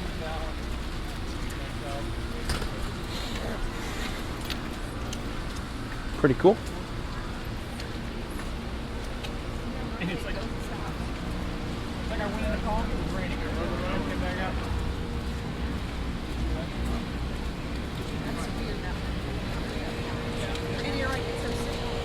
Definitely, people don't realize, like, when you're building like houses, there's restrictions that you have to do Oh, of course. and rules that you have to follow to make it safe. Absolutely. ADA compliance, Yep. building code, certain angles you can't use. Pretty ridiculous. Because you're not only safe for the guests that you're bringing in, but also the actors that are And everybody behind working the scenes, there. Absolutely. That's why I like most of these houses. If you take into respect everything that's done with them, they're just shy of like $1 million. Wow. That was the big joke last year with the smoke bubbles. Is like all these houses are like millions of dollars, and every pass holder was like, smoke bubbles. For the Killer Klowns scare zone last year. I'm surprised the company we use for the scents as well, that we get our fog from them.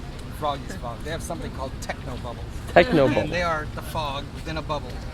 But you can eat them. They taste like bubble gum. Oh my gosh. We should just spray. We could afford it. Yeah. It's good to have people Right? bubbles all night. It would have been awesome.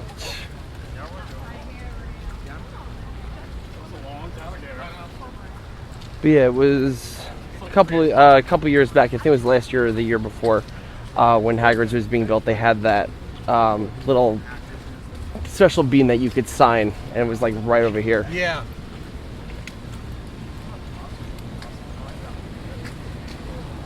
I think that's on the side that doesn't work. The one that gives us constant problems. Oh yeah. That one's gonna get you, Kelly. I just Head wi- back this way, guys. Try to get I just wish I knew exactly where that beam was, so I could. Yeah, They never told where it was gonna be. I believe it's inside the main, or inside the building where it goes backwards. Oh, okay. There. I'm just not sure if it's in the maintenance area of that or if it's the actual show part. Mm. Discovered your next career, Hannah. If they give you a credit card and they let you travel around everywhere and buy stuff for this, I'm gonna make them. kind of what you've done now. Travel around and buy stuff.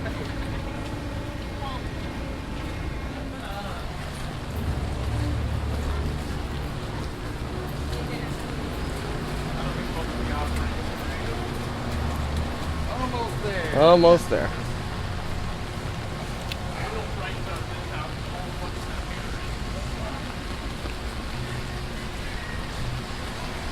Careful coming up, everybody. Careful, it's a little slippery.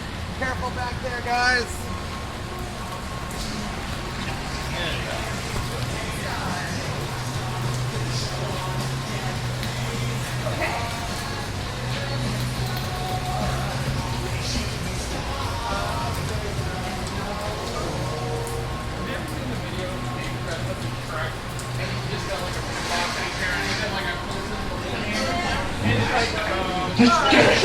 People are just like getting up here and shooting stuff.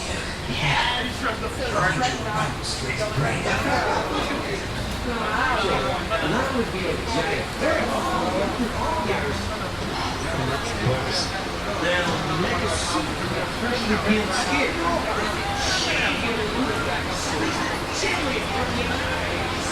Actually, it's quite good on close.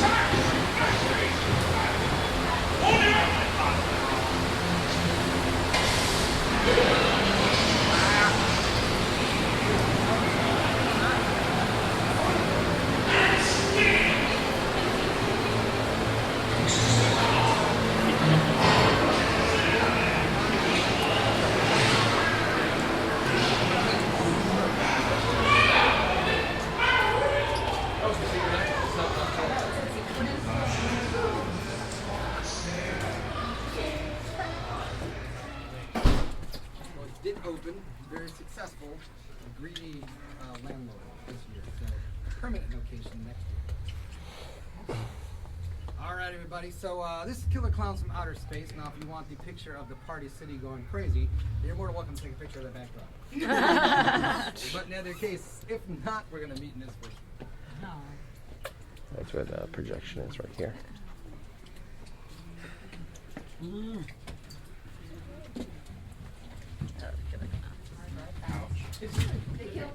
reason why they can't throw you a bone and throw in some park entrance tickets with your RV door. We can't be the only people that complain about it. It's even like that with our regular VIP tours. We're all VIP tour guides in the daytime. So our daytime guests, it's so silly. I don't know why. It has to do with two departments. Like, That's what I just figured. make it easy for everybody. It's about just, Which garden stuff? Everything's included. It's so silly. All right, everybody. So this, of course, is Killer Klowns from Outer Space, and I guess the million-dollar question would have to be: has anybody not seen this movie before? A couple of us. All right. We're going to bring you up to speed. The rest of us, we're going to kind of reminisce a little bit, and my people who've never seen it before, be prepared. It's a lot going on. But essentially, Killer Klowns from Outer Space is the brainchild of a family, and they're called the Kyoto Brothers. The Kyoto Brothers actually are artists and have done things in the past. So one of the things they're most noted for, if you guys seen Pee-wee's Big Adventure with Pee-wee Herman, if you remember the large Marge animation where her face blows up, the Kyoto Brothers actually did that. A little bit of synergy with the park and Universal, and this year with Killer Klowns and the Ghostbusters. When we did the Ghostbusters show here, when the park first opened up, the monsters and ghosts you'd see on either end of the stage of that show were made by the Kyoto Brothers. They're actually scenic artists and things of that nature. But when it came time to shoot a film, again, we talk about Mike Aiello with a weird inspiration of a nightmare. Stephen Kyoto, who actually took on the directing of the movie, essentially was traveling down a mountainside and thought, what is the weirdest thing that would happen right now if something were to happen? And essentially what he thought of, what if a clown car came next to me right now, tried ramming me off the road, and then gave me the finger as it was going by? But essentially, he went back, told his brothers, and his brothers said, you know what, let's make it into a movie. So that's exactly what they decided to do. Now, essentially, they were going to call it the Killer Klowns. But of course, in 1988, the horror genre of choice happened to be the slasher film, Freddy, Jason, things of that nature, and they did not want to go that route. So they decided, let's give it a little spin and let's make these Killer Klowns from outer space. And that's what the idea was basically encompassed as. Now, essentially, the Kyoto Brothers are very over-the-top guys. They did not take this movie seriously, neither should you. As a matter of fact, there is one person in the actual production, and if I inspire any of you guys to go back and watch it, or my friends who haven't seen it to go watch it, keep in mind the guy who plays Dave. actually thought it was a serious role and was trying to go for an Oscar. And he assumed it was a very big budget movie when it was actually a low budget movie. Now, the Kyoto brothers themselves, of course, like we said, Steven took on the directorial debut, are very weird guys. As a matter of fact, the house we're going to go through right now is not going to be a chronological order of the movie. It's just going to be scenes tossed together in different orders. And some of these scenes we're going to see, they really wanted to make it a reality, and we got with them and asked them if we could do a UV portion, which they wanted to do in the film, but weren't able to with time and budget constraints. But of course, coming to this first scene, there's two scenes that actually have come together. Now, off to our left, you're actually going to see one of the killer clowns come out. He's, of course, one of the more famous ones. His name is Tiny.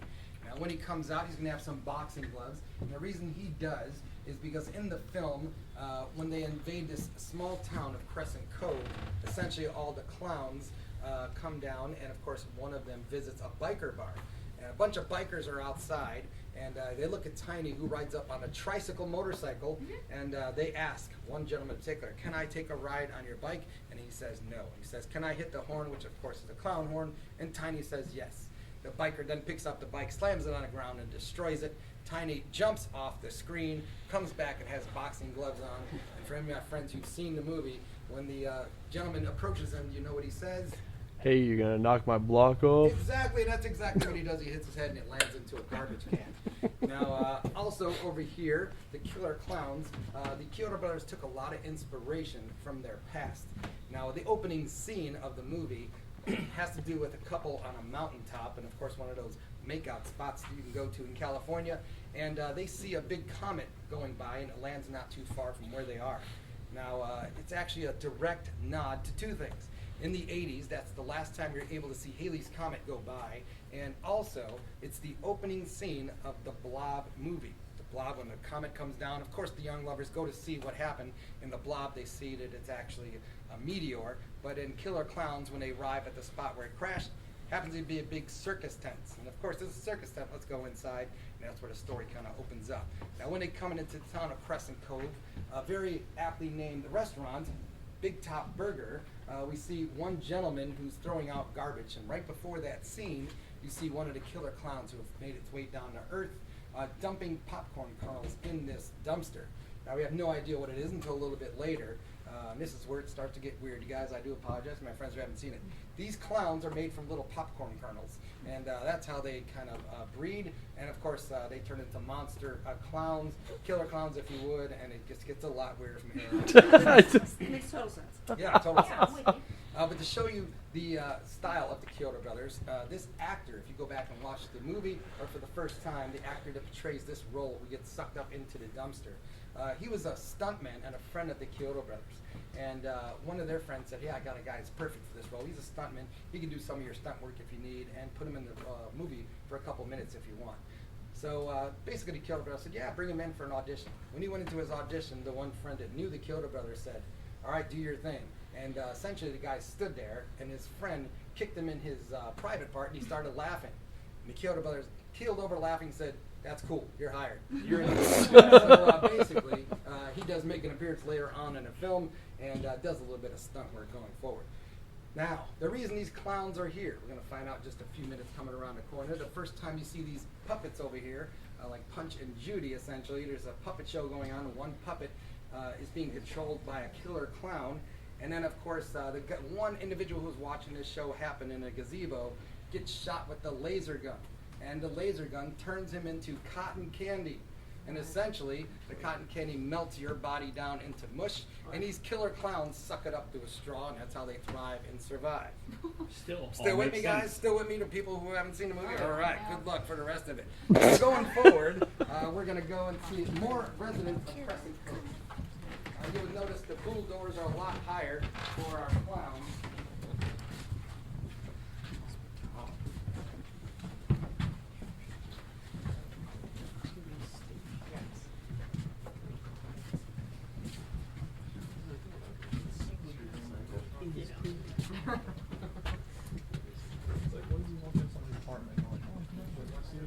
Now, coming into Crescent Cove here, you're going to, of course, this is an 80s movie.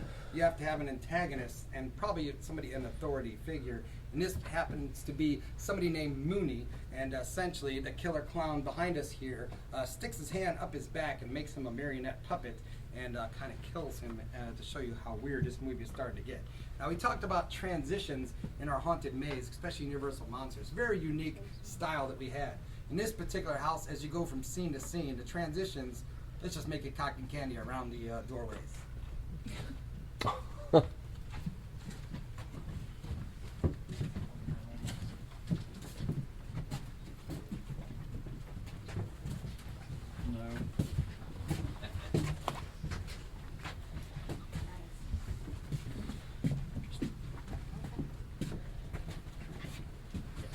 Now, coming into this particular scene, you guys can move all the way in there. A very funny scene to go back and watch the original movie, or again, for my friends who haven't seen it, go back and watch this particular scene. Now, to show you how unserious the Kyoto brothers were when they were shooting this particular shot, the frame actually went down to that second pizza box. He didn't have that many. And of course, this is supposed to symbolize when all the clowns were invading this small town of Crescent Cove, and they were doing funny stuff. And hey, it's a clown. Didn't know they were killer clowns, and people were opening their doors and things. So when it came time to deliver pizza, of course, a head pops out of the pizza boxes. Now, in the actual movie, if you go back and look, especially in a high-def version of it, if you look right below the line where they quite didn't get it right, you're going to see a green shirt of the actor underneath, kind of poking his head out on top of the box before the scene even supposed to happen. So they probably left it in the movie on purpose. What the heck? Let's not shoot it again. We can't waste any film. So really cool. And of course, right here, we're going to replicate that scene where Shorty, tiny character, is going to pop up and get you. Now, coming through this small little tunnel here, you're going to get blasted with air on either side, and you're going to hear the words, "Get 'em, boys."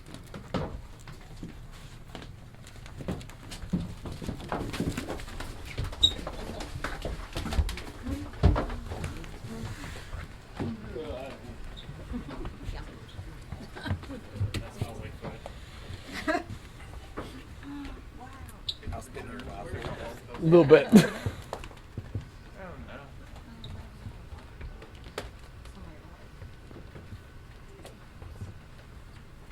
Now, we happened upon this scene, and we did talk about basically the spaceship of the killer clowns happens to be a big, giant circus tent. And it comes to a part in the movie where we're jumping ahead to different little chapters, if you would. And essentially, we're jumping ahead to when they move and wind up taking place behind a funhouse on the Santa Monica Pier. Now, essentially, when they come to this pier, there's a security guard that comes out, and he's saying, as the clowns walk up with pies in their hands, "What are you going to do with those pies, boys?" And essentially, in the movie, he gets thrown a bunch of pies at his face, covered in them, and the pies are laced with acid and melt him down, as you can see down there. And of course, Tiny comes at the end and puts a cherry on top. Now, what this is a direct nod to something the Kyoto brothers actually loved as kids. Now, as a comedian, his name was Soupy Sales, and he was a big pie guy, and essentially every time he tried to throw a pie at a celebrity or something, a pie would hit him from off camera, and then he'd kind of wipe it off and go for it again, and he'd get hit again. Now, there's a direct nod, a little more modern times for some of my fans out here. In the Beastie Boys Fight for Your Right to Party video, they do that at the very end. The same thing, a little nod to Soupy Sales. Now, the Kyoto brothers were big fans of him and actually wanted to get him to play this part. This poor real actor who was in it had to endure real pies being thrown at him, 50 to be exact, and he had to stand there and get hit with all these pies. Of course, at the end of the shot, they used shaving cream for most of it with some pink dye, and that's when Tiny put the cherry on top. But the poor actor had to endure that for 5 different takes. Over 300 pies thrown at him for this particular scene. Now, to show you how crazy the movie is as well, in a high-def version, the place that they go to when they take up residence, the funhouse, looks exactly like this. And you see the teeth there, and in the middle, in the movie, they actually had 2 buck teeth that would stick out in either direction. Now, many, many times over, they instructed the clowns to either go to the left or go to the right, to not walk directly in the middle. But because they were shooting on a very windy day, the actors could not hear, so a whole bunch of times they were going through the middle and hitting their heads off the buck teeth. So the Kyoto brothers said, you know what, screw it, just take the teeth down and let's shoot it again. If you go back and watch, you can see 2 spaces left behind where the teeth used to be. So they just left it in the film. Originally, they didn't want to get soupy sales for this actual role, but it cost too much money, so they didn't do it. Now, here we did talk about being crafty haunters. If you look at the eyes of this clown, it's the top of paint buckets. Yeah. Oh yeah.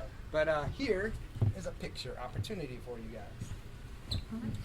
You can actually go through most of this funhouse we're about to go to, and you can take pictures inside as well.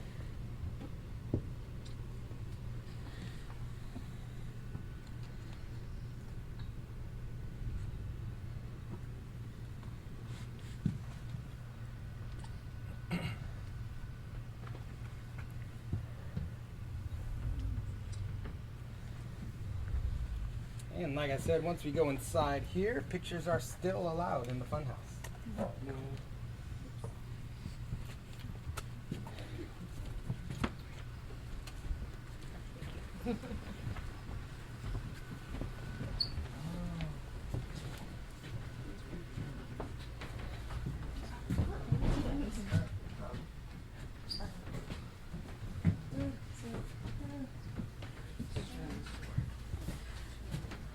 Just to like make you do this, just like freak you out when something's happening.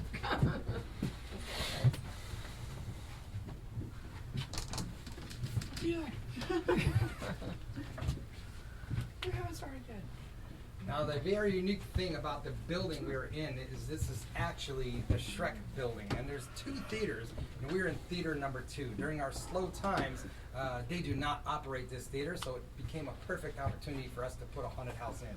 The big challenge of this place is the design.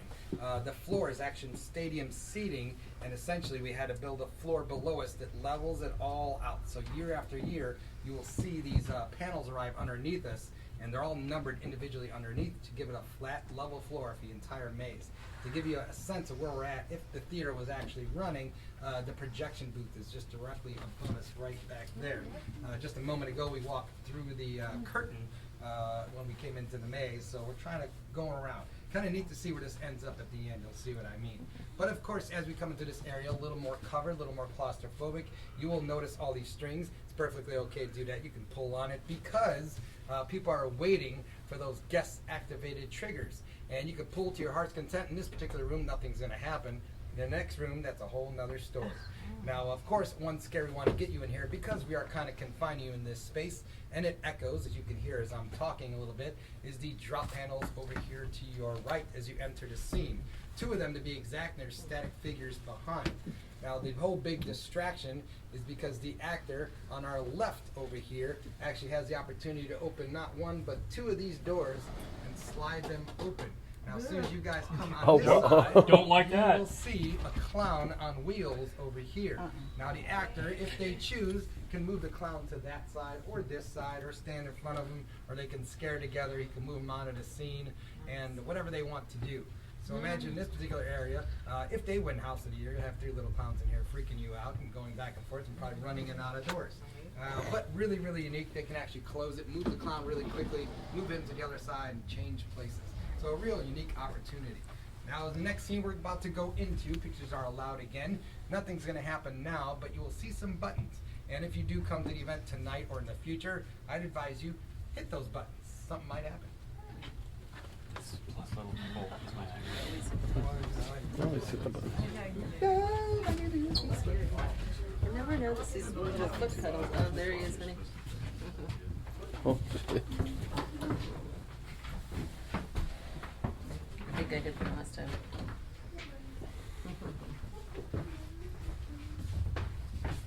I actually love this portion of the maze for quite a few different reasons.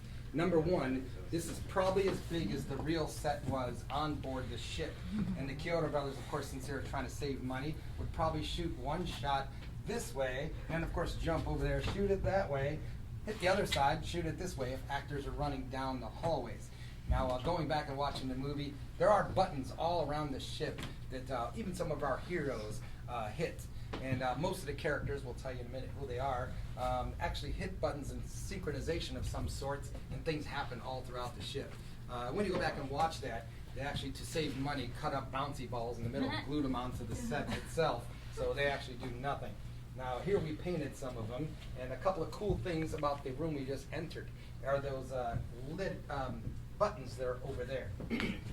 Now if you hit the middle one, for example, you might have your friend behind you get squirt with water, a little spritz. But we got a little bit smart. We know guests like to push things, and we know that they remember things. So if you come tonight and actually hit the middle button and it squirts your friend behind you, if you come back tomorrow night, hit the same button, something might not happen. But your friend hits the very first button, it's going to squirt you with water instead of them. So we have the ability to move things around. Now, we did tell you about a little crazy thing we did with the thread that we had hanging down the sift. We put petroleum jelly on it to freak you out and be like slime. A couple of years ago, we actually had a house called Giggles and Gore Incorporated, again, dealing with clowns. Now, we actually had a bigger button that was about that big, and we had signs, 6 of them to be exact, all around. Do not press this button. Please do not press this button. By all means, do not press this button. Danger, don't press the button. And of course, people would hit the button. And as they did hit the button, we wouldn't sprint you with water up here. It was aimed for an area down there, so it looked like you wet your pants as you went through. So be careful of what you're touching when you go throughout. Now, another cool area of this area is, of course, the characters you're going to encounter. And basically, in you watch the movie, the characters are actually named after Kyoto Brothers' friends. For example, they had a friend when they were growing up named Mike Tobacco. That was his real name. They had friends called the Terenzi brothers, and essentially they had a character named Dave. They had a friend named Dave. Now, the Terenzi brothers are those guys in the 80s who try to get chicks no matter what way they can. And what better way to get women than to buy an ice cream truck, because all women love ice cream. And of course, they buy an ice cream truck, go out, and discover they don't meet any women whatsoever. Now later on in the movie, we come back in contact with the Terenzi brothers, and they happen to fall through a trap door, and they wind up ending into a jacuzzi with killer clowns, but they happen to be in a female form. Now they're Rosebud and Daisy in the movies, and they blow them kisses and things. And the next time we see the Terenzi brothers, we see that they got kisses all over them. So meaning they finally got chicks, but they happen to be killer clowns from outer space. Now, one cool thing about this room in particular, you already see Daisy here to our right, and then Rosebud to our left. It's not done in the film, but just to be a little bit funny as you're going through here, and there's no way to put this politely. Yeah, I'll just have to be blunt. If you look at her chest area, it rises and contracts to kind of entice you in to go towards her. Going into the next room, there are more buttons to press, and after that, no pictures in the next room.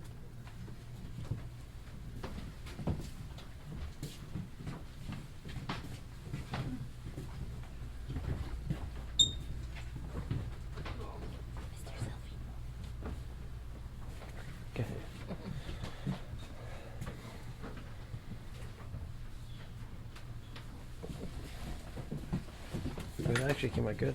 Oh shoot, that came out good. Oh, this is it? Now this giant clown that we're able to see here, his name is Clownzilla. And essentially he's a big giant clown, as you can see, and it happens to be the biggest one-man puppet we've ever used at Halloween Horror Nights. Now, when it comes to the Mind Flayer, if you guys have done that maze already, it's Stranger Things, that is actually 3 puppeteers for one big giant puppet, and that is definitely the biggest puppet we've ever used. But this one just requires one actor, and if you look behind his body over here, you can see a stage up there. That's where the actor will be in a black suit, and you'll be able to move the head back and forth, look down a little bit as you come through. And of course, a big giant monster like this would be extremely loud. So these big, oddly placed joysticks that are on the left and right are actually big giant bass bins, and you will hear the roar come out of these speakers in there. Now for this particular role in the movie, Stephen Kyoto was the guy who said, I'm directing this film, I want to be Clownzilla. So that's exactly what happened. The way they achieved the shot, and you would see our heroes down below, is that Stephen got on a 10-foot ladder, and their camera guy got on a 15-foot ladder directly behind him and shot over his shoulder to make it look like he was a lot taller than really was. Now, when you go back and watch this movie, even the VHS version, and anybody under 20, VHS is a tape thing that you would put inside a machine. You could watch movies. Kind of bad quality, if you would. But even if you go back and watch the VHS version of this film, the truck, the Terenzi Brothers ice cream truck, actually comes through at the end and kind of rescues everybody. Killer Klowns are going crazy. All right. Essentially, what happens is they pick up, the Terenzi Brothers come in, and Clownzilla here picks up the truck and throws it across the stage. Now, of course, to give him bigger motion, to make it look like he's a giant, they slow down the motion picture. But when he picks up that miniature truck, you can tell it's not even remotely close to looking like what it's supposed to. It actually looks like an extremely scary. Hello. We're working on our Clownzilla, all right. But we can go back. Oh wow, look at that. No, you're There's a making bit a of move. motion going on. Oh wow. Wow. Pretty amazing. Thank you. So going through this scene, they're going to come face to face with Clownzilla around the corner here. But for my friends who haven't seen the movie, you might be wondering and probably thinking, these things have to be defeated somehow, some way, of course. And the way they're defeated is actually a throwback to 50s and 60s zombies movies. Instead of shooting them in the brain, you actually have to shoot their red nose. And once you shoot their red nose, they basically become a glitter poof and go away. Now, the Kyoto brothers, because, exactly, of course. Last year we did have a scare zone based off the Killer Klowns, and this year, of course, a maze based off the Killer Klowns. We're really hoping, and this is one of those sequels that the Kyoto brothers have been wanting to do for the past 30 years, is to make a Killer Klowns Part 2. Hopefully this gives them enough energy to actually do so. They've actually released a little bit of information to the public already, and because of their red noses, if you're wondering where they're from, of course it's in our solar system. It's the red planet. They're from Jupiter. All right, this way, everybody. I was gonna say Mars. Thank you.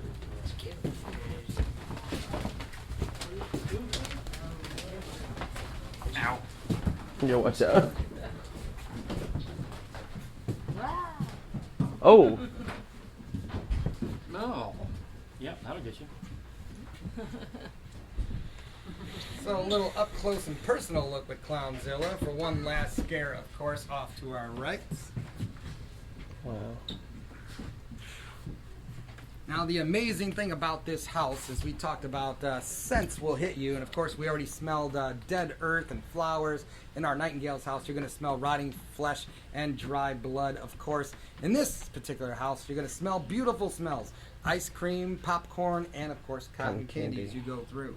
Now, just to show you guys, this right here is not the actual drums we use, but this is a 55-gallon drum. Now, if you guys do parties at home and have fog machines or maybe haunt displays of your own or haunt mazes, you might go through about one of those jugs that are this big and maybe even have a lot left over at the end of your season. Well, one of these we go through about in a week in a house, and in our streets we definitely replace it every weekend. Now, each one of these is about $1,600 a piece, so we use just a little bit of fog here at Halloween Horror Nights going through. Now, all the fog that comes through, it's actually like a super concentrated additive that we put to our fog machines as they go through, because this whole entire maze is full of fog as you go through. Now, where we're at in the Shrek Theater, for our intents and purposes, kind of funny, kind of neat that every house that we've done in the past couple of years here ends in the torture part, the pre-show of the Shrek Theater. Now we're gonna go through the tunnel and we come out the other side. This is our last scene of the house, but if you look above you, you'll see all the torture devices that Lord Farquaad uses throughout. Kind of funny. And going through this cotton candy little maze here, of course, you're gonna have the little baby popcorn clowns popping out to the left and right.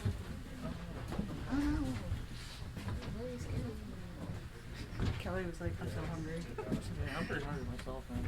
Let's eat something. I like to call him. Oh yeah, look, there it is. Huh? It's just like a rug. Like my first life. Oh, Yep. It looks so much different at night.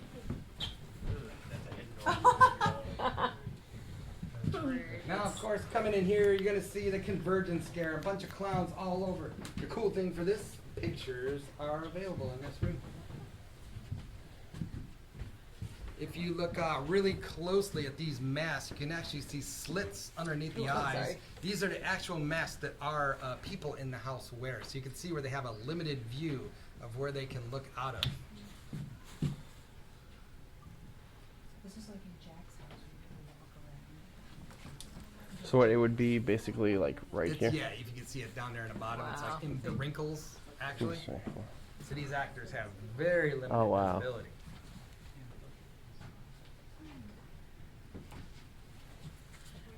Were the masks like use like the same molds as the ones from the film?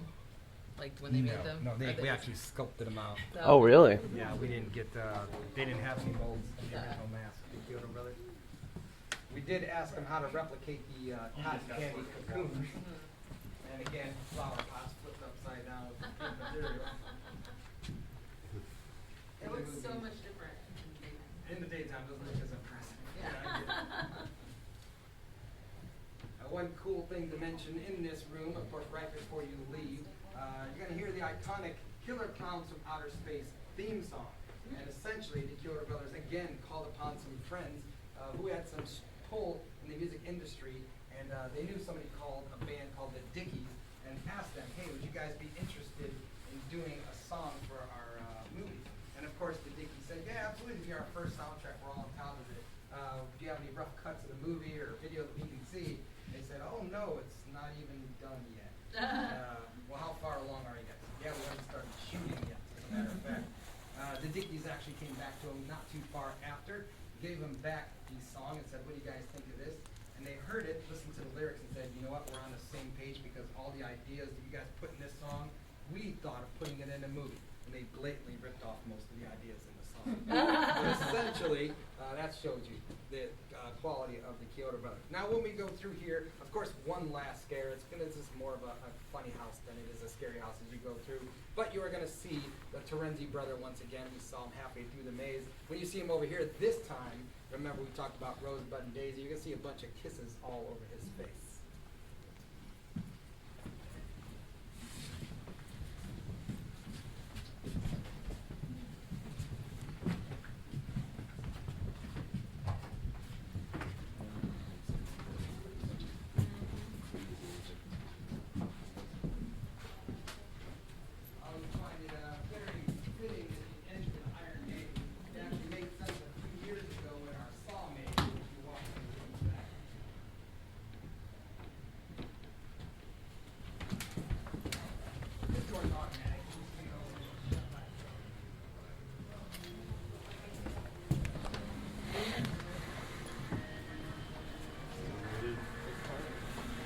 Still raining? Yep.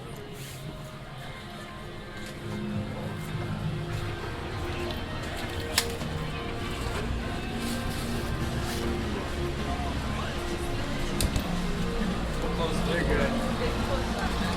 They just leave automatic. Super fancy. Is that the door you go through, baby? Here goes. You got more? No, I'm just making sure it closes. Yeah, everybody. Maybe it'll be nice and cool tonight. Honey, Yeah. is that the door you go through? No, it's the next one over. Yeah, I don't think I'm going to burn a ticket today. I think it's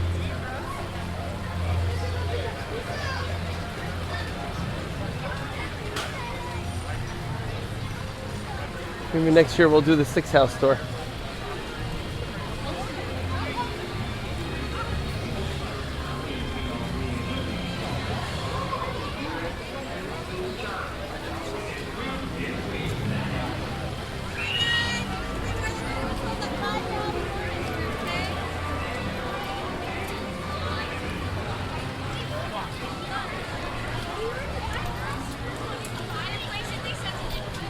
Alright, that's enough of this rain. Yeah, I feel you.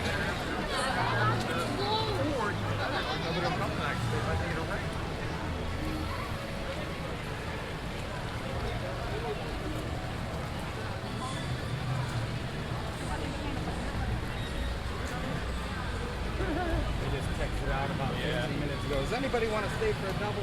Nope. Nope. Thanks, but no thanks. 2 in a row, I'm good. I'd like to sleep.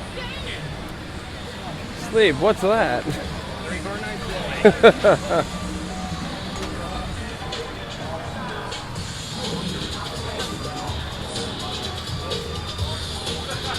friend of mine, she was scheduled, hard scheduled, 5 doubles in a row. Holy moly! Who did that?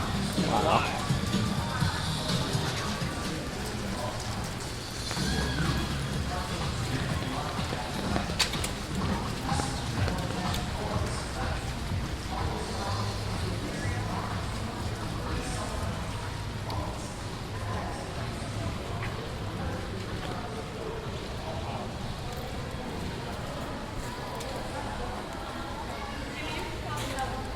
Yes, always.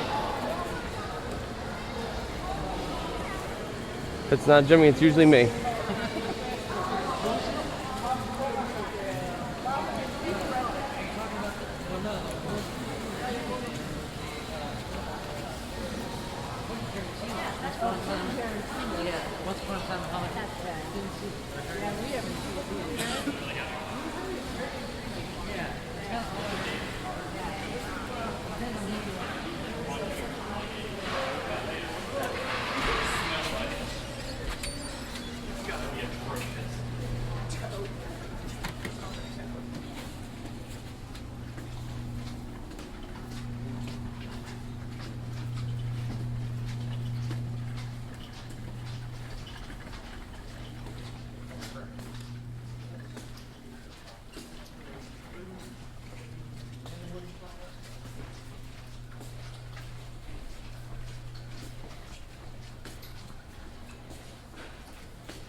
All right, my friends, so 3 of our houses unmasked. What do you think? Pretty cool? Yeah, All right. fantastic. Now, a couple things before we send you guys off. First and foremost, it's a pleasure hanging out with you guys.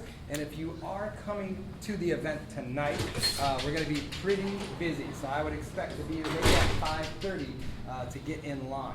Now, the line does start at the archway, of course. And if you guys have tickets to get into the park early, daytime tickets, and your event ticket, you can actually get a one-up on everybody and head into one of our stay and scream areas. Now, I would advise the best place to go would be Finnegan's Irish American Restaurant because they have bathrooms, food, and of course drinks if you want. And my advice, if you were to do that, go to Stranger Things, go to Ghostbusters first, and worry about everything else later. Those see the biggest wait times. And if you are tonight doing a private or RIP tour, you're going to go through the archways and follow a big giant sign that says RIP check in here. But other than that, my friends, do not forget this is year 29, so year 30 next year. We'll see you all back then, right? Absolutely. All right, guys, all right. It was a pleasure It was hanging a out with you pleasure. guys. Pleasure. Maybe go through one, yeah, absolutely. And if you guys have your tickets to get into the park earlier, you don't have to go out to those turnstiles. You can actually cut through right over here, right underneath the Hollywood Rip Ride Rocket. All right. Cool. All right, guys. Always pleasure. Hey, pleasure. We'll see you again next year, right? All right, guys. Thank you, sir. 6 house next year. 6 house next year, absolutely. Yeah, we'll definitely take a look into that. Thank you so much. I appreciate it. Pleasure meeting you guys. Absolutely. Have fun. If you do the regular VIP, you'll see me over at Fallon. Have a good one, Jimmy. All right, so what'd you think? That was pretty fun. I was Here, come over here. Cool.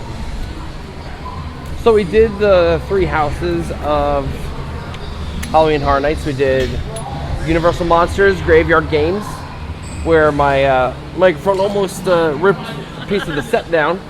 And then we finished it off with Killer Klowns from Outer Space. So I thought it was fantastic. It's kind of really cool to see just from like set design to how certain scares are made. It's definitely something that is worthwhile. Well, the nice thing is like it's one of those things like you go through, it's dark, it's loud, you're just like playing follow the leader essentially with these houses. You don't, a lot of the times, unless you are lucky enough to have a frequent fear pass or go through multiple times, like you don't really get to appreciate all the work that goes into these houses and like the intricacies of them to make them look so real. You know, so it's really nice to like step back and appreciate that, like all the hard work that goes into that. Especially with the construction that, as Jimmy said, they started in some of those houses start in April. Well, I mean, like now, I mean, even now during the event, they're doing the planning for next year's event. Yep. And next year's going to be 30, so you know it's going to be big. Like it's going to Yeah, be. it's gonna be pretty big. Yeah. But yeah, definitely would recommend doing the behind the scenes unmasking. Behind the scenes. Behind the, I don't know why I was thinking of the land. Unmasking the Horror Tour. Most likely, because we really thoroughly enjoyed, we might do the 6th house next year. Thanks, Mom. Thank you to my wonderful mother-in-law for providing this. This was a nice little anniversary gift for us, and something that both of us have wanted to do for a while. And we're both glad and appreciative that we finally had the opportunity to do it. So again, thank you so much for listening to this wonderful special episode. Yeah. Until next time, say goodbye, Emery. Bye, Emery. And so long, have a magical week, everyone.